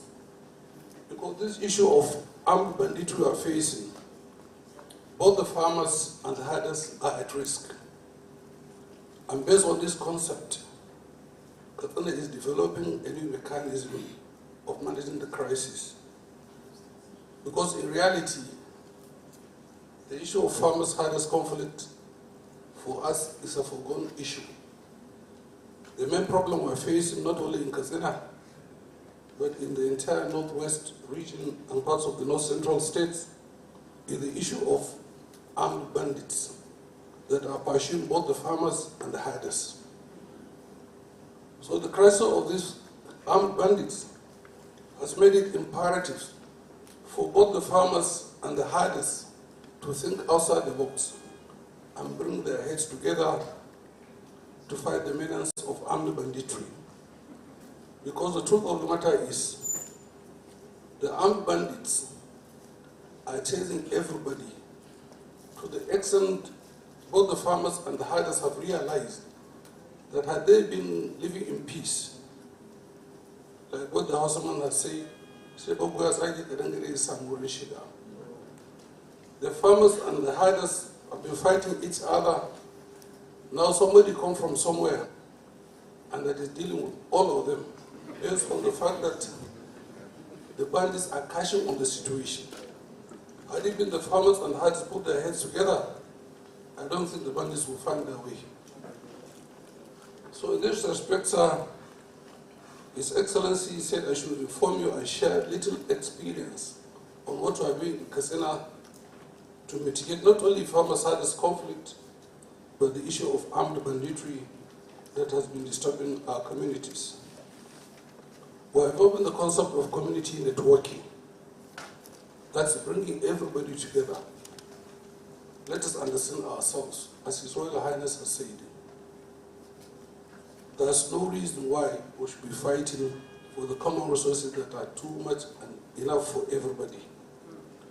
Let us understand the imperatives. If we are not greedy, there's enough to share. So in Katsina, we're evolving the concept of community networking to make people realize you don't need to be greedy to take everything. Share and accommodate. Another aspect we've introduced is what the uncle has just said. We've realized the importance of traditional rulers, because it may interest all of us to realize since the 1976 reforms, local government reforms, our traditional rulers, especially in the north, were systematically sidelined in the management of the affairs of their people, which gave the impetus and the rise for the farmers-herders conflict beyond manageable position. In this aspect, the Katsina State Government introduced what is called three-tier security structure, from the ward to the village to the local government level. We have this Mwa, Hakimi, up to the emirate level. Through this aspect, local communal conflicts are settled before they manifest. Because we realize if you don't involve the traditional institution in conflict management, our law and security enforcement agencies will continuously be overstretched, as what is happening now. So based on this imperative, the Katsina State Government deemed it imperative to ensure that we integrate the traditional system and took the law to the State House of Assembly that even beyond this administration, the law has been domesticated. Our traditional rulers have now been integrated into the state security architecture to manage our local conflicts. And I'm happy to inform you that we're making appreciable success in that regard. We've also introduced the concept of alternative dispute resolution, having realized the fact that our judicial system, as Your Royal Highness has said, lack of punishment. You take somebody to the court, a simple case that will last not more than 1 week will take 7 years. And by the time judicial sentence is passed, it will be a new problem again, even in the implementation. So we realize the best thing is let us use the state judiciary to create local courts that will be addressing emerging conflicts in the area concept, which we hope the Institute will look into and explore the reality in that aspect. We have also introduced the concept of Ruda by applying the ranching formula. Instead of our farmers or our herders to be moving from here and there, we realize we have enough forest that can be cultivated, irrigated, and make our Fulanis to settle there and reduce the movements that often and on lead to these conflicts. And lastly, we are introducing the aspect of Sulhu. Sulhu is something that is about give and take. It introduces and encourages the spirit of forgiveness. I will continuously be referring to His Royal Highness because when I go to Katsina, I will tell His Excellency that I have a lot to bring to Katsina from His Royal Highness in terms of accommodation. And that's what we're doing in Katsina, the aspect of sulhu, that look, if I offend you, forgive me. If you offend me, I will forgive you as well. The need for us to continue fighting actually will not take us anywhere. So His Excellency said I should share this little experience with my people here to understand the dynamics of the conflicts we're facing. That the issue of farmers' hardest conflict in Nigeria has gone beyond what we are thinking of. It has transmuted to this hydra-headed monster of armed banditry. And unless we are able to understand this concept, every time we'll be thinking that our security forces should do the needful. But let us be fair to them. We are overstretching them. Local conflicts that we create, you bring somebody that's not from the local community and expect him to find a solution for you. Most of these conflicts we are facing in terms of farmers and herders actually are local conflict manifestations that graduated to the level that are unmanageable. And most of our security forces, to be fair to them, are not trained to understand the dynamics of these problems. They are trained to enforce law. But the dynamics of the conflicts, I think, should be referred to a traditional institution for proper management and resolution. Because our traditional rulers, the land is inherited from them. And as the anchor of the program has said, they are our ancestors. They know our history. So the best thing is, let us find a platform where the security and law enforcement agencies can work hand in hand with the traditional institutions to ensure that the emerging conflicts we are facing in our communities are properly understood, treated and solved in the traditional manner. Otherwise, all the efforts we are making will definitely lead us to nowhere. So our General Sir and the chairman of this occasion, His Excellency said, based on your experience, kindly bring us together,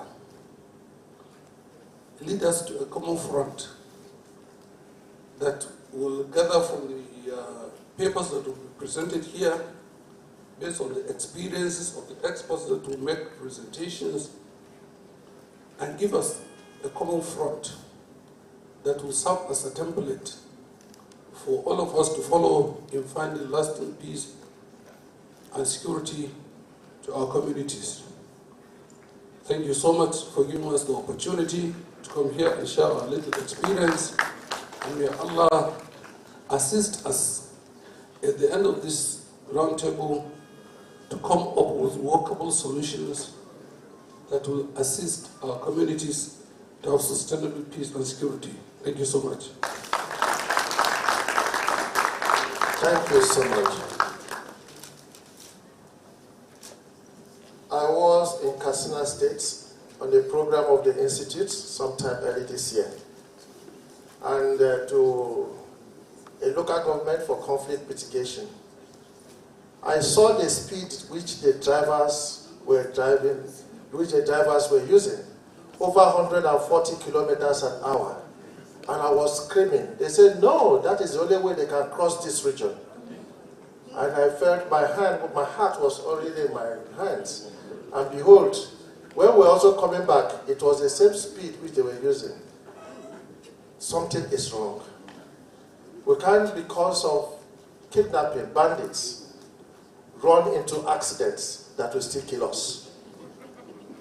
Something is wrong. One very good thing I picked from from the SSA to the governor is that we should try and separate farmers' herders conflict from criminality. They are two different things. At times, a lot of criminality hide under farmer herders conflict, and we classify them as farmer herders conflict, when in actual sense, they are criminalities which should be handled as criminal activities. Thank you so much. Can we have a round of applause to him again?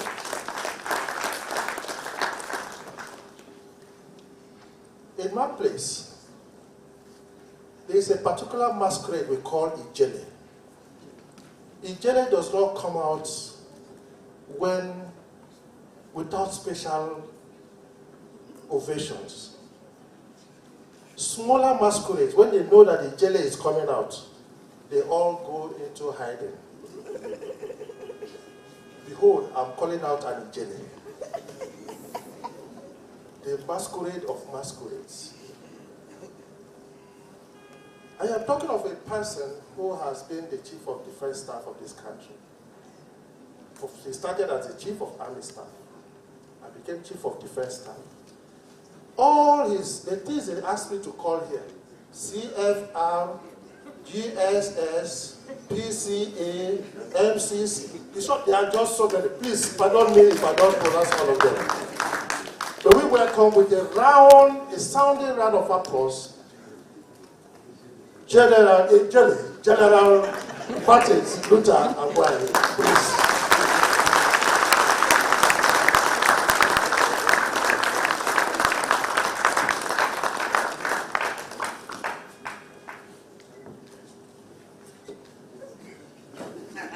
I told him I've been trying to meet him. Now that I've met him, he's going to adopt me as his son.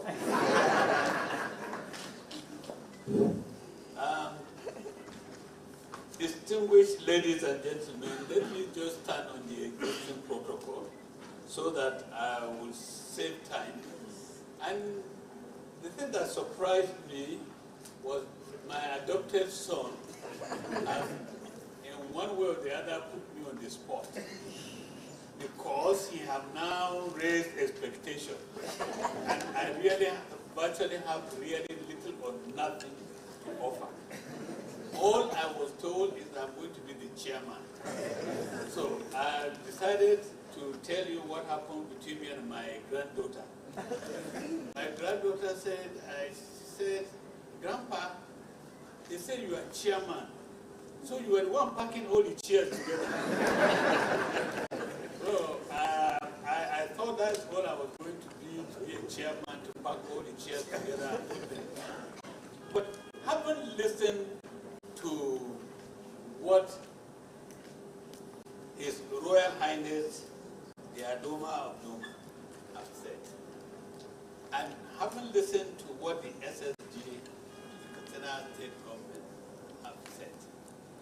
I then find that we have actually started moving into the second phase of our discussion. I found that we have started moving to the second phase of our discussion.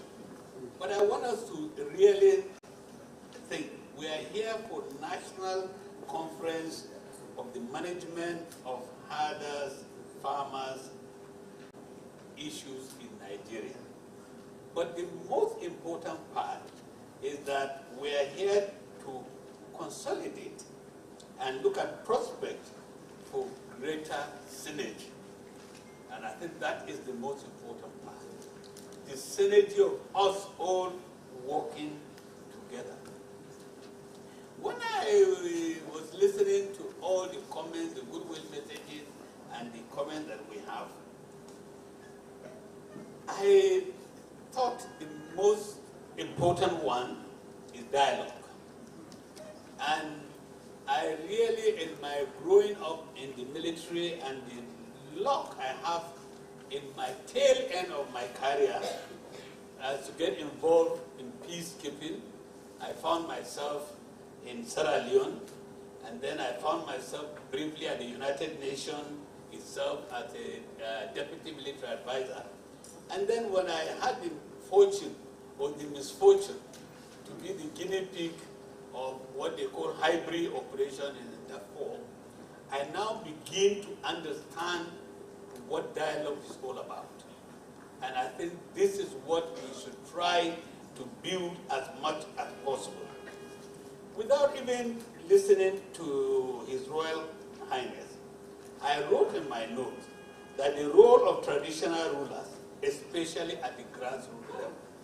So when I started hearing His Royal Highness speak, I said, oh, I think I got it a little bit right. And I now start knowing what we need to do, bottom up. That is the new principle in management.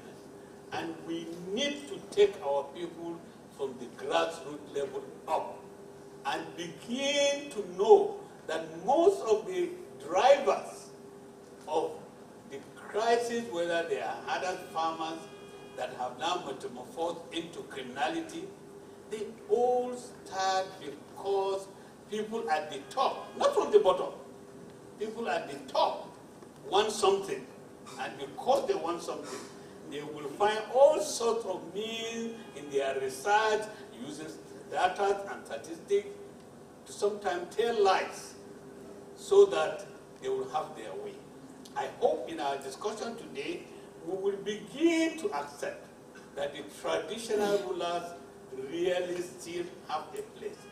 And I ask myself, can you imagine you asking somebody like the Adoma of Doma, with the eloquent and very constructive brain, to sit down in no room? I think we are getting it wrong. So maybe we will start looking at things. Then about justice. I'm happy that Katsina State has started talking about ADR. Justice delayed is justice denied. And when we have commercialized everything in this country, including justice, then we have a problem. If you have no money to take a good lawyer who can change black into white in the courtroom, then you are not even going to get the justice. So I'm glad to hear that we have started looking at ADR to solving some of our problems. I had a fortune or misfortune to be asked by my state governor in 2015 to look into crisis of how you can find to stop the killings in the southern part of Kaduna State. And in my discussion with farmers and herders, then it had not metamorphosed into what it is now. I asked them, and everybody said this and that. Then I asked, have you noticed one thing? That the farmers are increasing in population. The area they want to cultivate, they are moving into opening new farms. The herders are increasing the number of their children and their cattle. And the only thing that is not increasing, that is constant, is the land. The land that we are all fighting, we want to graze on that land, and the farmers want to farm on that land. The land itself is constant. So why, instead of killing ourselves, why don't we sit together and begin to find the most effective and the most efficient way we can use our land to have become, all of us become winners? Having said that, I have learned from our program, we soon have a group photograph, and when you start having group photograph, some of the dignitaries start disappearing. So, and some of them have other things to do. So I think I'm the only person now standing between you and the group photograph. So I want to end this, my little comment, to say that what Dr. Martin Luther King Jr. said, that we fear each other because we don't know each other. We don't know each other because we don't communicate with each other. The more we communicate with ourselves, the more we will get to know ourselves, the more we will remove this fear. And finally, somebody said I was a former chief of defense staff. And when I was there, we were being taught, in my 40 years of wearing military uniform, we were being taught that if you want peace, prepare for war. Having led that organization for about 12, 13 years now, I've now discovered that if you want peace, build more on peace and prepare for peace. Thank you very much.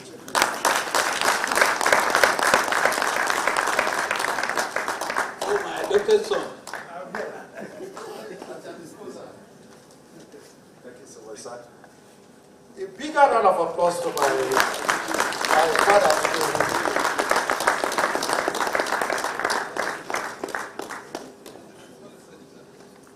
This is coming from the general himself. It is no more if you want peace, prepare for war. If you want peace, build peace. The culture of peace is better than the culture of violence. So said the Ijele. A bigger round of applause to this general place. You will see how beautiful this workshop is going to turn out to be. It's going to be a very beautiful workshop because of the caliber of people that have been called or convened to be here just for this day. We know the panelists are all ready. I see them ready. And we know that we're going to get a lot from them. Therefore, we don't expect you to leave after the tea break. We expect you to stay back and listen and gain the experience of wise people coming from years and years of experience in the field. Therefore,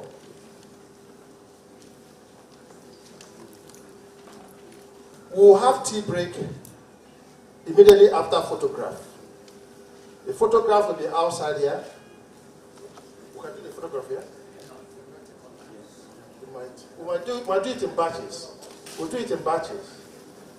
Right? Or we'll do it outside. We are used to taking pictures here, but I'm not sure because of the size. Okay, we can do the pictures here. After the pictures, we'll go out for tea break. The DG will lead the high table to upstairs, while the head of MDA's diplomatic corps will go to the governing council room that is just opposite here. And then the others will have just outside, you see some tables outside with goodies. Please, open your folder. You will have your meal ticket there. Tea break and lunch to help you assess the tea. Thank you so much and welcome again. Welcome again to this wonderful workshop. Can we now stand up again for the national anthem? National anthem, please.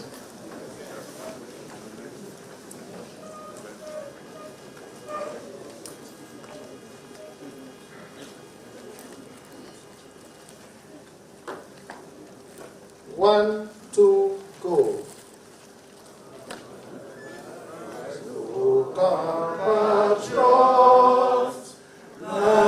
Nigeria's gone to bleed to serve our father's land with love and strength and faith. The labor of our heroes past shall never be in vain. To serve with heart and mind, one nation bound in freedom, peace and unity. Thank you so much.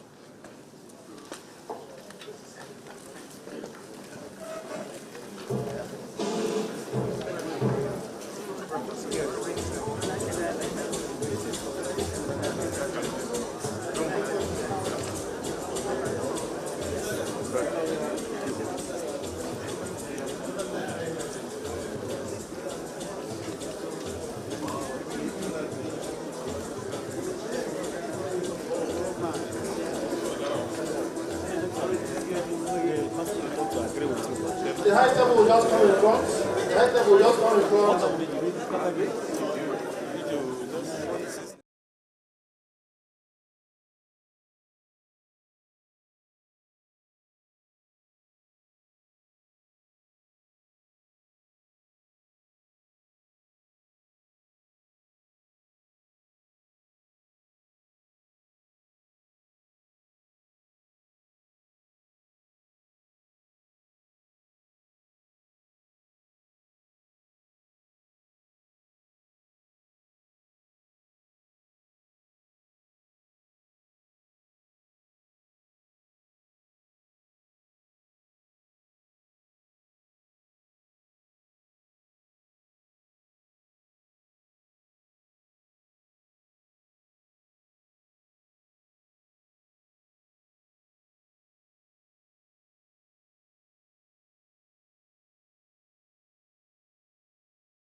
So nice to meet you. So glad you're here.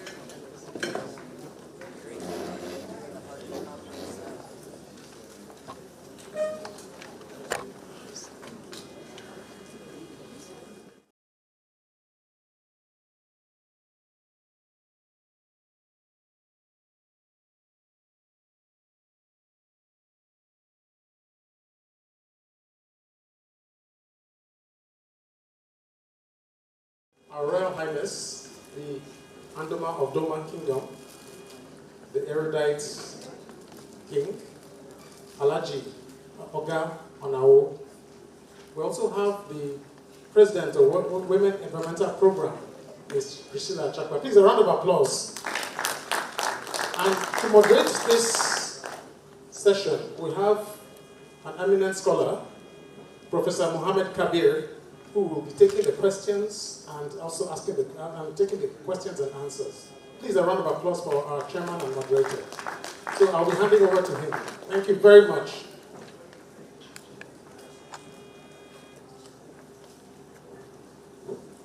Thank you very much, Our Royal Highness and Chairman, our mother, distinguished ladies and gentlemen. It's a pleasure for me to lead this panel. To start with, I want to advise that because we have limited time and we're running short of time, I would like to give each speaker, say, about 5 minutes to respond to the issues, and then from there we'll forge on. Without being prejudicial, I grew up among women, and being the only mother in the midst of powerful men, I'd like to start with, even though she's on my left, but she's supposed to be on my right, I would like to start with her. And I want you to bear your experiences with us on what you think about climate change and resource scarcity in relation to farmer-herd, well, infractions rather than even conflict as it is. What's your experience? What are your experiences? And what can we learn from you in relation to that, to start with, as an opener? Thank you.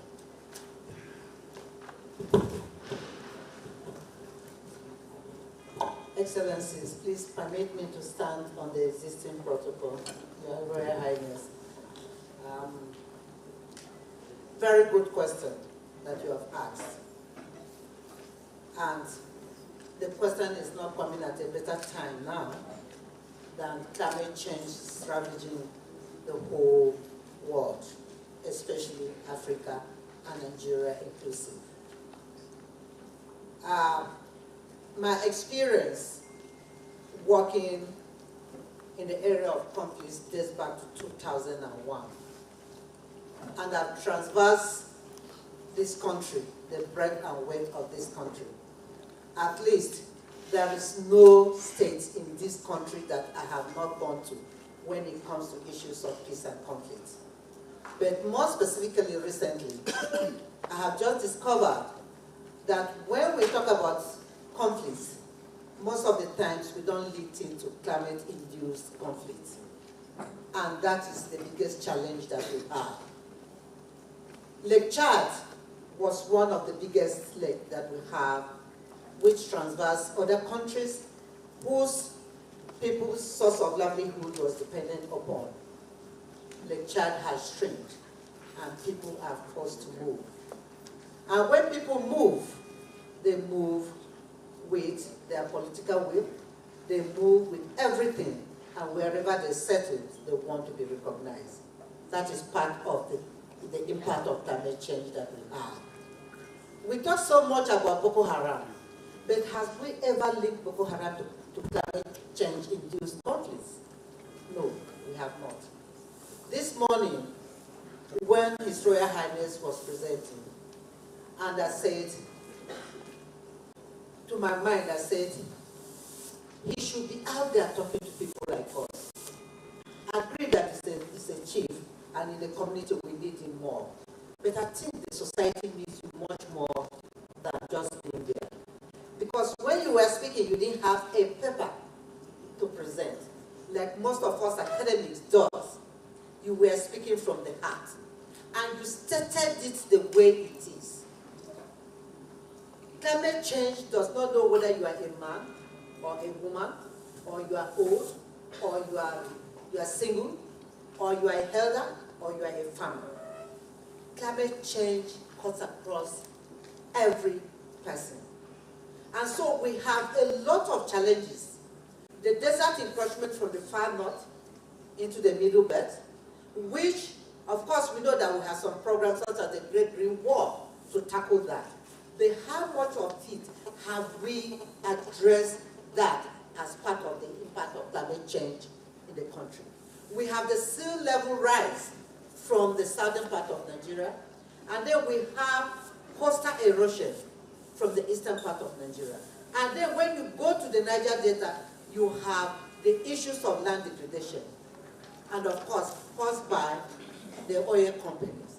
All those things are putting so much pressure on the land and putting so much pressure on the resources that are already scarce. The Royal Highness talked about when we go to the market, we don't go there as Christians or as Muslims.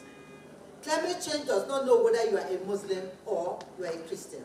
Climate change does not know whether you are a herder or a farmer. But of course, the resources that are shrinking today are as a result of climate change, which we must have a way of addressing them. And one of the things our organization, Women Environmental Program, has been doing is to create awareness about the impact of climate change to the generation of Nigerians and worldwide. Because unless we know the impact of climate change and what it's causing to us as Africans and in our various communities, and in every way, what can we do as individuals to address the impact of climate change is very important. So how do we address this? The issues of biodiversity, the issues of conservation, the issues of pollution, how do we address all those issues, which are all causes of climate change on our environment, which are causing the conflict that we are having today in our country and Africa generally. The herder needs land, of course, to be able to tender his land, and the farmers as well. So, in a nutshell, I will stop at this level. Thank you very much. We appreciate it. I think we have some lesson points to take from there. Please give a round of applause. Now I'll move to our father, to the immediate right. I was very happy. I had cause to read the General's report on, the panel report on Kaduna State, in a review of peace and conflict issues in Kaduna State, while I was working with DFID on the NSRP program. I worked with DFID and I came across a report. It was very rich and robust. So, but you know, today's 2022, and I know you concluded that report in 2014. What has changed? What are the things that we can learn from in terms of mitigation? Because you came up with a lot of recommendations, which government found challenging to implement. But if government had developed the will to do that, it would have really solved a lot of problems. Although there were storms then. So what can we learn, in terms of mitigation today, knowing that the dynamics have changed, the dimensions have changed, So what can we learn from your vast experience? Because Kaduna State is one of the hotbeds of this crisis today, as it has metamorphosed. So what can we learn from you, sir? Thank you.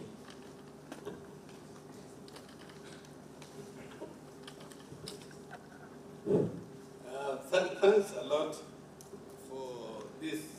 Let me just, before I answer that, say one practical experience I had. In 2007, when I was going to Darfur as force commander, the first high-grade operation to be introduced, I read so much, I interacted with so many people, and two things nobody told me was the first, if you read, and I'm talking about narrative now, that is one challenge we have, and which also will link up to what you asked about Kaduna State. One narrative I found, they said the crisis in Darfur was between Arabs and black Africans. So when I arrived, I had a chief of operation, a British officer, and we went to Nyala. Nyala is the second largest city in Sudan. And when we went to Nyala, we met with the Arabs group. And when we finished, my chief of operation turned and asked me and said, General, I didn't see any Arab there. Because when you think of an Arab, you are thinking of a fair person, some with curly hair and this. And all the people, some are a bit darker than me. So he was beginning to say, where are the Arabs? And I said, those are the Arabs. So what am I saying? The narrative you read in books and papers, you have to be very careful about them. Because they can give you a very wrong impression and you start your deduction from a very wrong foundation. The second thing I saw was in none of the papers I read or anything, oh, Janjaweeds and this, yes, but what was it? Part of the problem was climate change. There was a drought in Darfur for about 6 years continuously. So it forced the herders to move down south, and where the farmers want to farm is the same area you have grass. So the farmers were there to protect their land, and the others were there to get something for their animals. So that was part of the conflict. But you will never read it, and you hardly find anywhere that it was covered. So really, what our sister has thought about climate change is a reality of life. Again, I'm telling you that because when I got back home and I was asked to chair this group, I found out whether you want it or not, Kaduna happened to be the melting point, not only of northern Nigeria, but Nigeria. And I remember one of my colleagues who was the military administrator of Kaduna said that when Kaduna sneezes, the whole country catches cold. So this is an area where you have a movement of a meeting between Islam, non-religious people, call them any name, who believe in traditional religion, and Christian. This is a meeting point. And because we have that, people express it in different ways. And one of our reports, one of the points I found out, and in our report we recommended to government, a lot of recommendations. I'll congratulate Kaduna State government. The first report, the first point of our recommendation was have a peace commission, peace, any dialogue, what call it anything, something that will be a cushion between conflict and the government. So that institution will be there to act as a shock absorber, and then we recommend to government. Because what we saw in the past, every crisis, government comes in immediately. And in the process, they take decisions that they will regret later. But if they have somebody in between to advise, government will be in a better position. And I'm glad to say that government took that recommendation and acted upon it. But we also found out one thing. As I've stated in my comment, we fear each other because we don't know each other. We don't know each other because we don't communicate with each other. The emir of Benungwari is we were classmates in secondary school. So I easily go to his house. Anytime he is in Abuja, he's in my house, and I visit him. And he visits me. My family visits his family visits mine. And we have interaction. We integrate. Not what people talk about tolerating. When you start tolerating somebody, it's a different thing than when you integrate with somebody. And we don't know each other because in schools, there is really nothing that is binding people together. We are already start building fences and pushing each other away. And I told the governor in a private discussion before handing over the report. And I said, go to, where do you have this railway station? Rigasa. With all the proliferation of churches and everything, you will never find, at that time, I don't know now, there was not a single church in Rigasa area. When you cross and go to Sabon Tesha, there is not a single mosque standing in Sabon Tesha. And I told the government, it's very dangerous. This is what happened in Beirut. And we start finding fences, people not interacting, not integrating, and then gradually you start seeing yourself as strangers. And you start building your children, the grandchildren, start interacting. Not as what the DIG said. He was calling all the TV names. Can our children do the same thing? What is missing?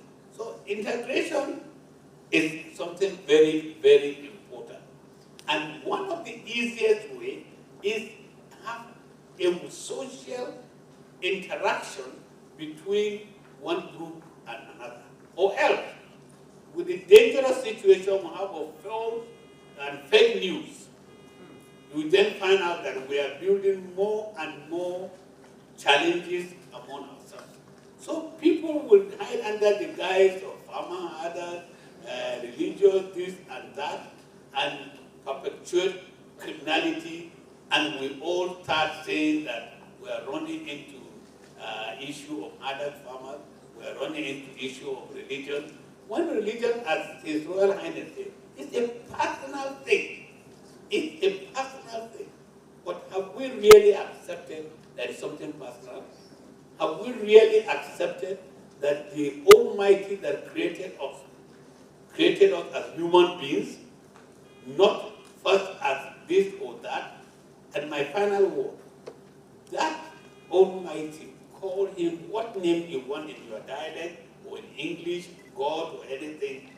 If you believe that He has that power, then if He wants all of us to be white people, we'll be white.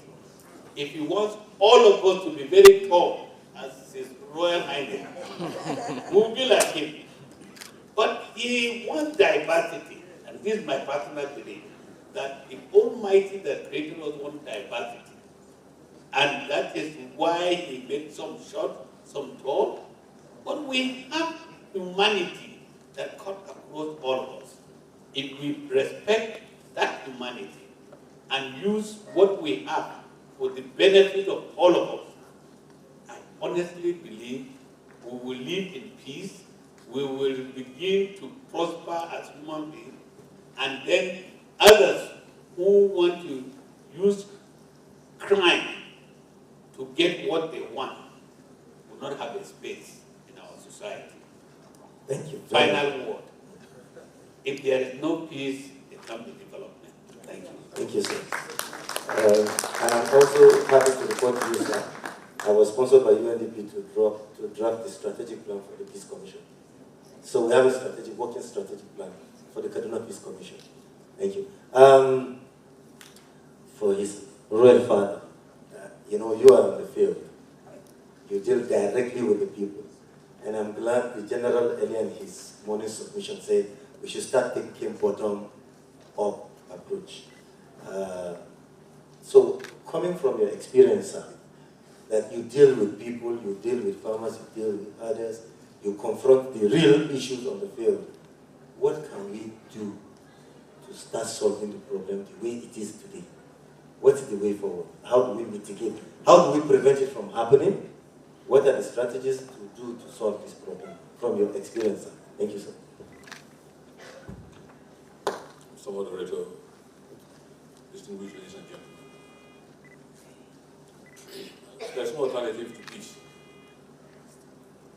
And the energies and resources invested in rediscovering or reinventing peace in this country will have moved this country further in better national accomplishments if we as a people get our priorities right. The background to the reality the country is exposed to today has gone beyond the herders and the farmers. It started because the herder-farmers conflict is as old as the human existence. Our great-great-grandparents that founded this country made the herders and the farmers living together. And there were these traditional periodic encroachments on farms and on animals. Then, before contemporary political administration took over all the authority of the traditional institution, to want to modernize it and refuse to deliver it back to the traditional institution to administer for the safety of everybody. There was no conflict beyond the village area or the district area or the paramount role. The court was in the hand of the paramount role, or the village head, or the chief. The prisons were in the hands of the traditional administration. The Dandoka police administration was in the hands of the traditional administration. And there was no lawyer to come and defend anybody. The culprit and the victim are presented to the traditional institution. Justice is served that day at the same sitting without adjournment. All they will need to do is, this person has reported you for having encroached on his entitlements. It's for you to defend yourself. If it is confirmed, an appropriate remand is established. The modern administration came, and naturally, in every human existence there must be progression.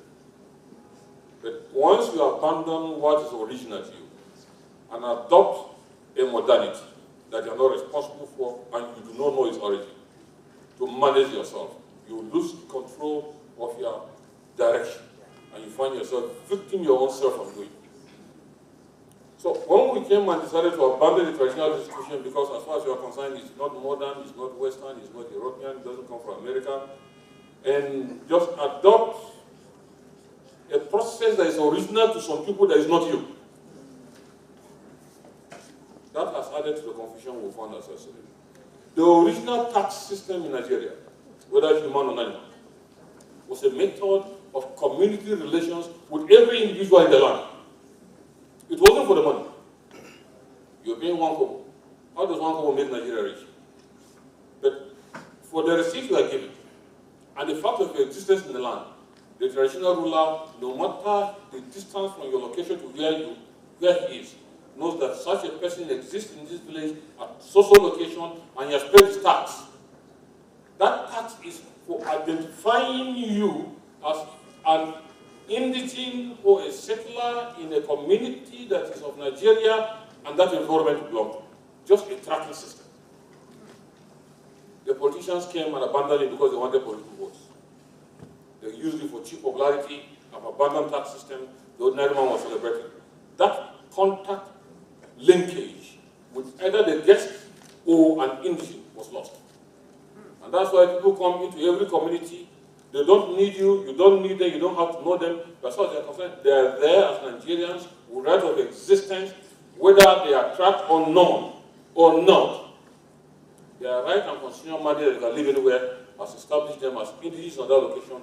And you are told the authority is in the hands of government, not you who is an original custodian of the land and the people. So now people come from anywhere and settle in any part of your land and discharge what their perspective of their life and rights is. And that is why, whether as migrating herders or original herders, we are fought to live with the reality that all the challenges of manners, each of them has, translates into your settlement and your community and the dimension and the consequences it unfolds.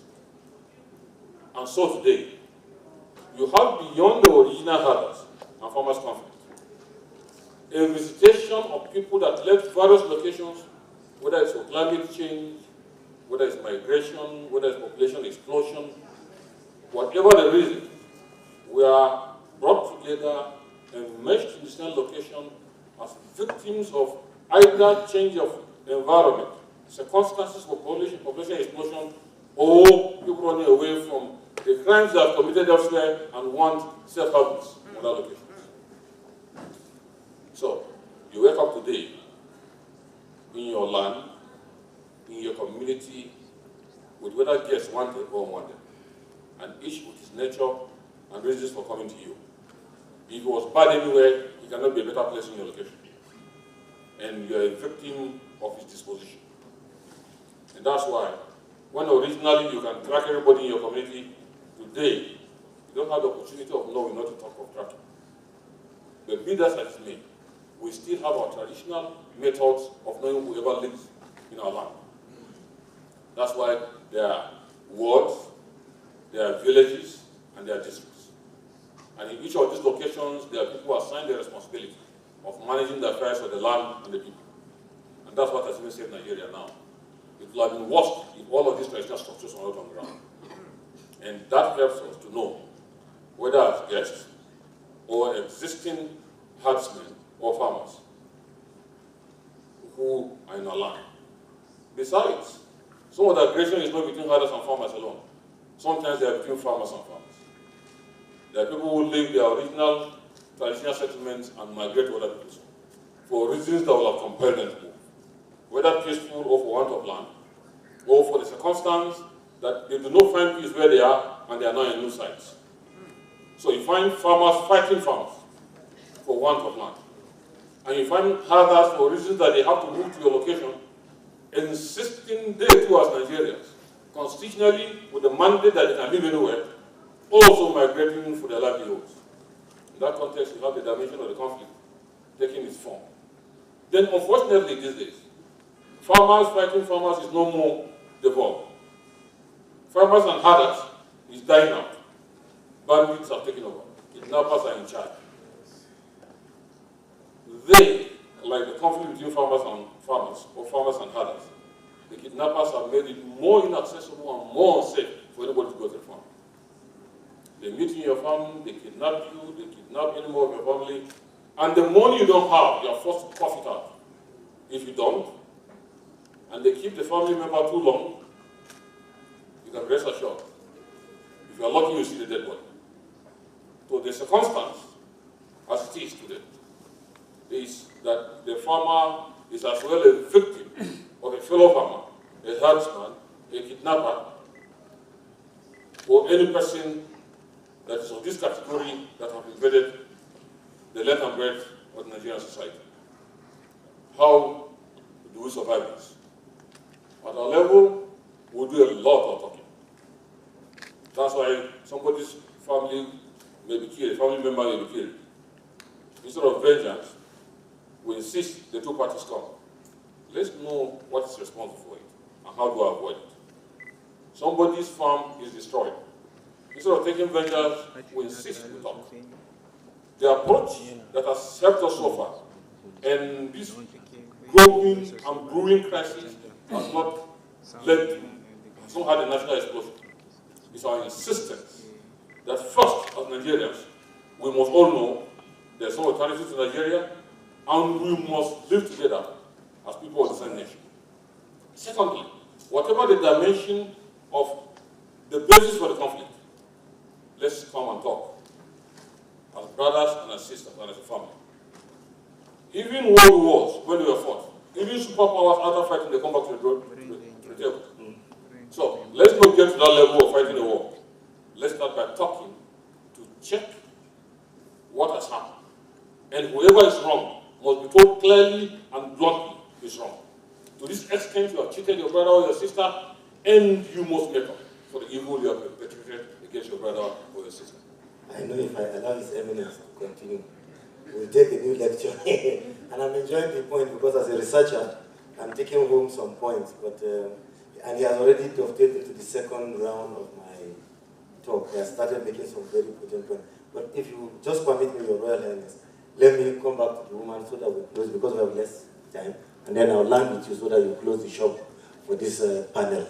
Because I'm enjoying your point. But just give me some few seconds.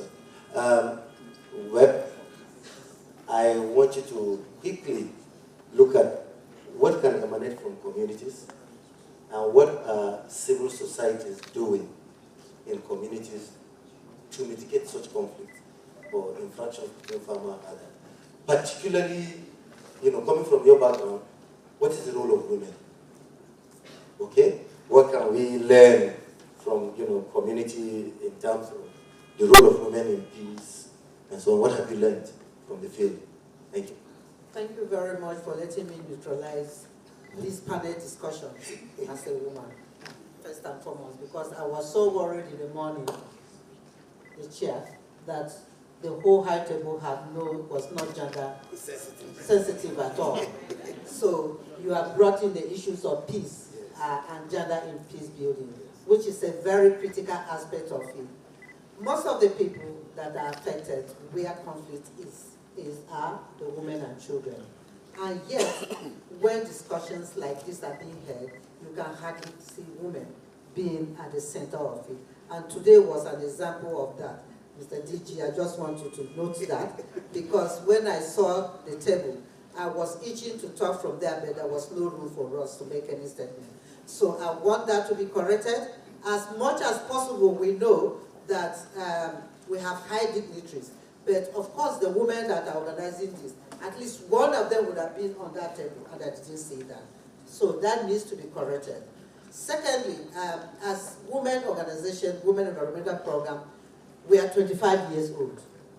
And for this 25 years old, like I said, we have traversed this country. And most of our activities have been targeted at women and youth. We have worked with IPCR, which, as a matter of fact, they gave us an award for community work, which we did in Benue State, in Aguila land, when the whole country could not, including them, and then they asked us to go and intervene. What did we do? What was the strategies that we did? This was conflict between Ebonyi and Aguila in Benue State. And when we got there, we came back to UNDP and IPC, and we said, sorry, you are looking at interstate conflict, but there is more intra-than interstate. If you want us to collect your money, you have to let us work within the intrastate before we can go anywhere. I got to that community. I stayed in that community 2007, 2008, 2009. There was no network in that community. There was no road. We had to climb machine in Aguila land and make bold to say that. And if there's any Aguila person that is saying you should dispute it, let me hear. I got there and I stayed in that community for 2 weeks. I became a part of the community. I had to change my clothes sometimes to wear it upside down to be able to elicit information from those communities. At the end of the day, who were the people that were fueling those crises? We talk about bottom-up approach. This time around, it was from top to down. The people in the communities, our sons and daughters that were in high places were the ones that were fueling this crisis. And who were the beneficiaries? They had their kings and kinsmen on the ground that were benefiting from this crisis. How do we deal with those issues? I have a book. If you look at the book, you see women sweeping out conflict in Aguila land, which was with UNDP and the IPCR. We mobilized the women, and the women fasted for like 1 week and said, this conflict has to stop. And what was the issue? Royals versus non-royals. And that was what was going on. This one is red blood, this one is white blood, this one is white color blood, and that was what was causing crisis. And so we got in, and we worked with that. In fact, when we finished with the community, I took them to Benue State. I brought them out of Aguila. The youth are put them differently, the women are put them differently, the traditional leaders are put them differently, all the factions. But they didn't know that I was going to put them, each and every one of them, in the same room, in the same hotel. And I locked up the hotel. I said, nobody is going out until you people will tell me how there will be peace in this community. For 1 week they were there. They had to call me and say, sorry, ma, we are ready to make peace now. Peace started coming back. Till today, they are now interacting themselves. So where there is a will, there must be a will. And women play a key role. And I keep saying that we as women, we have what it takes to stop conflict in this country. From our husbands, we know when to approach our husband and to get what we want from them. From our sons, we know how to bring them up to stop the conflict. How do we deal with that? We know as women that we can do it. So we're in Katsina, we're working with you. We're in 4 local government. It's the same approach that we used in Benue with other organizations that we're using. There is no part of this country that we have not worked. As women organizations, we are targeting women and youth. We are bringing skills acquisitions because there's also the issues of poverty. And we have a lot of drop out of school who are not doing anything. Then we have in-school youth who the politicians go and recruit for their own selfish end. We have politicians training militia. The security agencies are here. We have worked with them. We have worked anywhere we are not just working by ourselves, but we are also working with the security agencies because we need them to know. We need the traditional institutions to know. We need the religious leaders to know. So we carry everybody along, inclusive of the women. But we must involve women because as women, we know we are in pain. Thank you. Thank you very much. And I appreciate your sense of time. And also, to let you know that I teach gender and development in the university. So we will get there, Uhuru, very soon. Your Excellency, sir, I want you to look at what role can the civil society play. You looked at the government dimension. In fact, when you mentioned, I think it was you who mentioned Rwanda, and I was reading somewhere the magic of Rwanda today that we celebrate. Part of the thing that's been done in Rwanda is the government gave back the power to the communities to solve peace, to part of the problem of redressing the issues of Rwanda, taking Rwanda back to what it is today that we all celebrate. And I'm wondering, our elites talk about Rwanda, yet we lack the will to implement. So what can we do? Because in Rwanda today, justice is done at the community level. Reconciliation is done at the community level. Okay, so community has a very significant role to play. And one other thing, our elite politicians talk. Today, government and the local governments are building houses for communities, for rural communities. And Rwanda is not as rich as Nigeria. So what can we do? What can we do to, take back our communities? What can civil societies do also? Thank you, sir. Thank you very much. Civil society, one of the challenges I have also seen in my interaction is about the civil society. Are they actually a society that is working for the civil group, or they are being sponsored to do jobs for other people? That is the major important thing that we have to. The space. Who is creating the space? The people who really want to help the society to grow, to overcome its challenges, or those who are being sponsored to perform, to masquerade as civil society for the benefit of those who are enjoying the fallout from that. I think that is the major thing we have. I totally agree with the issue of where, first I did mention it in my comment. Where is the fueling? Is it from the top down? And what is the benefit? If people are not benefiting. And the other thing I have found out is that do we really ask for accountability? Those you have either elected them, appointed them as your leading, either to represent you somewhere. Do you really call people to question for accounting for why you send them to the place?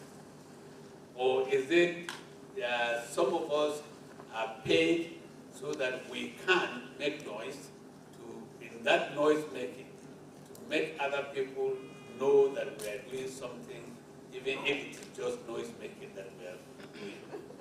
And above all, my challenge also is that, you see, a lot of us have spoken here, especially His Royal Highness also mentioned, that even if you deploy the whole policemen and the whole military, and I think also His Honorable from Katsina also mentioned, they will do, there is really nothing they can do. I read a report that in most organized society, laws are written and with the military and the police and everybody is set up for 20% of the people who will break the laws or become lawless, while 80% are going to obey the law. But when you have the reverse, like in our own country, who is calling who to accountability? Drive in Abuja, the traffic light is reading red. You can see the red. And somebody would be putting or warning behind you and say, move, why are you standing there? And gradually, those people who are obeying the laws are those who are suffering. And those who are disobeying are those who are moving. So you see, these are even at a grassroots level, we have these challenges. And we now turn the blame, and we now want, and what I have discovered, unfortunately, and my colleagues in the military will maybe testify to that we are beginning to believe that force can solve problems. So any problem, get the military, get the police on the road, and they will solve the problem. You cannot force people to have peace. Neither can you legislate peace. And this is where the civil society is the most important thing that will create that awareness right from your street, your neighborhood. If you are in the rural area, as His Royal Highness has stated, the Mayambua, the district head to the paramount ruler, there is that link. But we have no checks and balances, and we are becoming, unfortunately, what we are seeing, the lawlessness is starting from the grassroots, from our homes, from our children, and ignorance is becoming one of the things that people are capitalizing on. How many dropped out? And you know how big things are very dangerous. Those who have gone to school, they claim they have gone to school, but the school has not gone into them. I have a nephew that went to, they call it Wonder Miracle Center to write his exam. And he had A's, but honestly, I was even going out, I told my cousin, why is your son with this A's and he's at home? I found out that he could not read or write with all those A's in his paper because he went to Miracle Center to write his exam. And this is a man now who will say, who claim to the society he has achieved something. See my paper. And we're running that type of society, and His Royal Highness stated also. Any country that plays its league, or any team that plays its league with second 11 and bench the first 11, they are doomed to fail. Thank you. Thank you very much. To round up the discussion for this panel, I'll invite His Royal Highness to give us insight in terms of engagement with civil society, what you have done, if any, with civil society in your community, and what are the lessons that we can take from there for today's. Thank you, sir. Civil societies are for cities. Those of us in the village were engaged with the reality you wake up with every day. Crises, self-inflicted, societal design, then leadership inadequacies. But whenever you see civil societies, like the chairman said, not for city, we see our village. That's the truth about it. And whenever they come, They only come when there is crisis and there's some sponsorship from somewhere that wants them to dry down and then take names of people that were there during the incidents, go to IDPs, note the number and names of people who are in the IDP camps. And then, based on the narrative that they want to present to the world, the civil societies articulate it and forward it. But our luck is, because by nature we are responsible for mankind that God has made us in charge of. We're always there, come rain, come sun. And that is why the very traditional is so different. We are not governmental, we are not created by contemporary administration, we are designed by God as a natural leadership for a people that God wants you to be answerable to and to ensure their well-being. Then do your best to make sure none of them is hurt. And if this sense of responsibility has found its way into national management of resources of the nation states, each country will have been better. That's why I can't wish that traditional institution away. Don't like us, don't engage us. As a matter of fact, constitutional role is not of any essence or significance to the traditional institution, because the recognition you need is from your people. Those that God has created you to lead. And that's why there is governments across all levels, whether state, local government, or federal. And the ordinary man finds support and returns only to the traditional ruler for every problem he or she finds herself. He's the only person they can access 247. Because that is the order and nature that God has put in place for his servants to be attended to. Even if you don't have the money to give them, the kind words and sympathy from you, identifying with them as co-owner of the environment and culture and their lives, being there to attend to the source of their crisis and misfortune, cause you to stand out and as the only person to look up to. You'll be a governor for 8 years. Some villagers may not even see your picture. On the voting day, they only vote because some Maggi, some Indomie, or something was dropped by. The one that is done, what matters to their lives, has never existed in the scale of act of governance. And that is why Nigeria, for all its endowments, is a victim of its leadership. I'm not saying any leadership now, but before, the Nigeria is a victim of its leadership. Because over time, like the chairman said, we refuse deliberately to put a mechanism to hold leadership or leaders accountable for the trust across all levels of governance, federal, state, and local government. And that is why nobody designs budget to take care of the life of the ordinary man. He's pulling all the future of his kids. Nobody is interested in a hospital with drugs and qualified manpower to ensure the well-being of Nigeria. Nobody bothers on the safety of who goes to the farm, whether he returns alive or safely. Nobody is interested in the dangers the village farmer is exposed to when he's picked by a kidnapper, when he's attacked by a bandit, or when a herder encroaches on his property. Nobody is interested in the herder who lost his animals because it was attacked or it was robbed by another herder. So unless there's a conscious state policy that is interested in the development and the well-being of nations, the journey has not started in nation building. Because Nigeria is endowed, robustly endowed, with the best of intellects that you find in the world, whether in the sciences or humanities. Because among the best of excellence you find in America, they are Nigerians. The best you find in the UK serving those nations, as if they are nationals of those nations, they are Nigerians. And if only we pick from US like we have picked their democracy, emphasis on excellence, Nigeria will have been the best of it, because across all tribes in Nigeria, there are excellent, brilliant people that will have contributed to Nigerian development.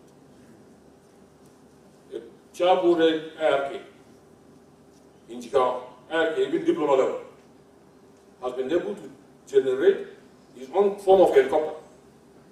IRK is Islamic religious knowledge, not science, to fly from Duse to Kano. He said his cooker can fly from Duse to Kano.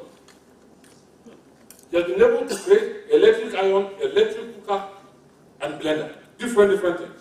Then I was watching the network news. I saw a young man from one of the eastern states. He designed a vehicle and sat on it and ran it. That child didn't even finish secondary school. Such excellent and expertise that you don't find in the universities, you find in our villages. Yes. So, if Nigeria is so endowed, but those that didn't even have academic excellence, but a natural gift from God, like the mineral wealth you find in oil developing states, or the solid mineral you find across the length and breadth of northern Nigeria. And there is no state policy deliberately to forget about certificate. Just harness the excellence in each of these skills. Forget about the poor background of their parents. Pick them as Nigerians. Across Nigeria, I saw a Yoruba man who drove one long vehicle he designed and came from all the way from the southwest up to Abuja to show his ingenuity as a Nigerian.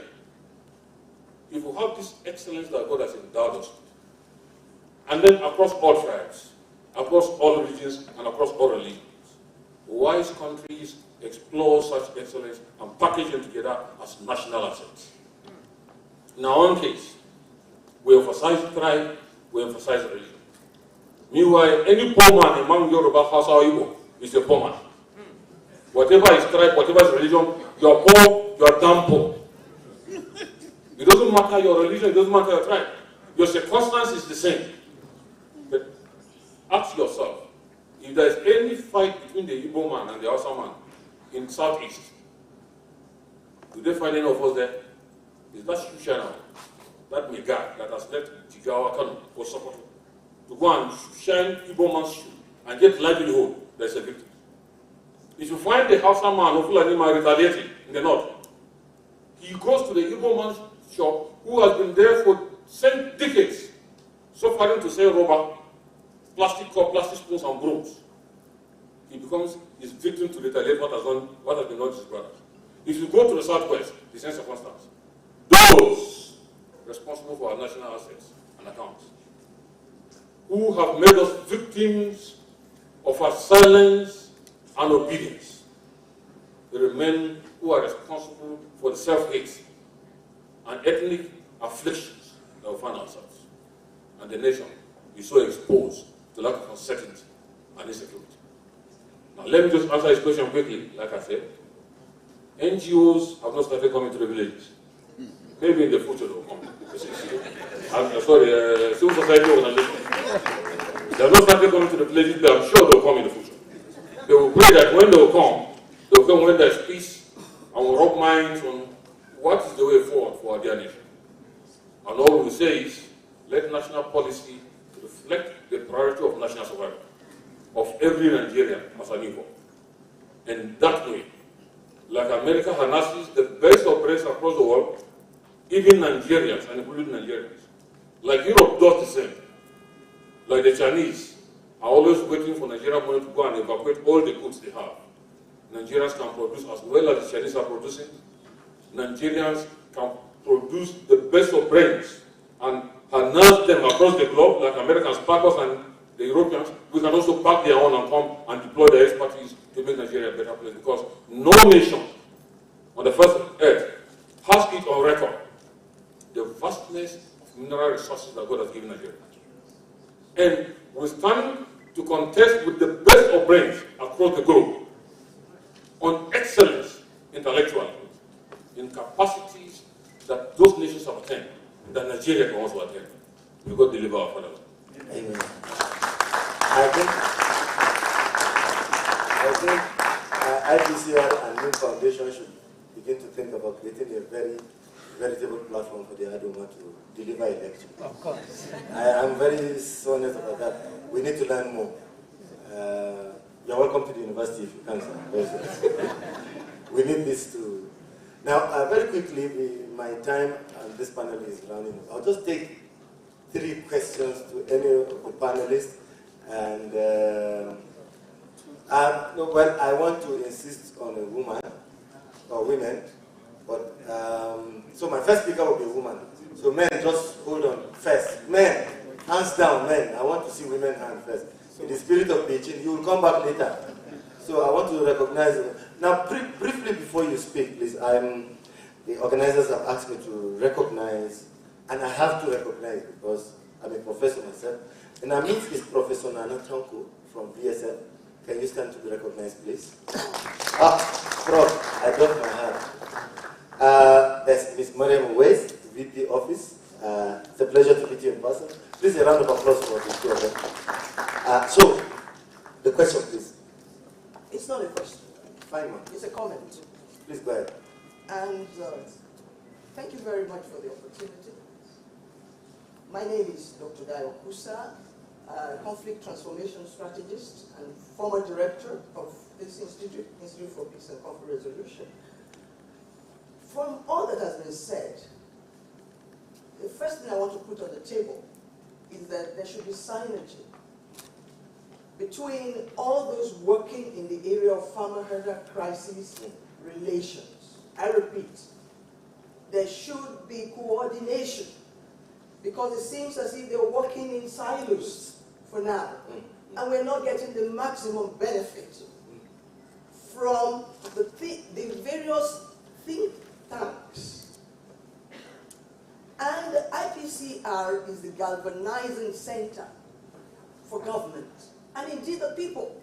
And therefore, I put a challenge to IPCR today that I've been a foundation member of FAN, Forum on Farmer-Herder Relations in Nigeria, since 2017. And there have been a number of policy briefs, up to 10 or 12, that are in circulation. These need to be properly democratized. What I mean by democratization is making it available to the ordinary person. IPCR should remain the clearinghouse for such. I'm very happy today that Karuna Center and my good friend, named Executive Director of NIM Foundation, are collaborating with IPCR. Let 1,000 flowers bloom. But these 1,000 flowers should not be in silos.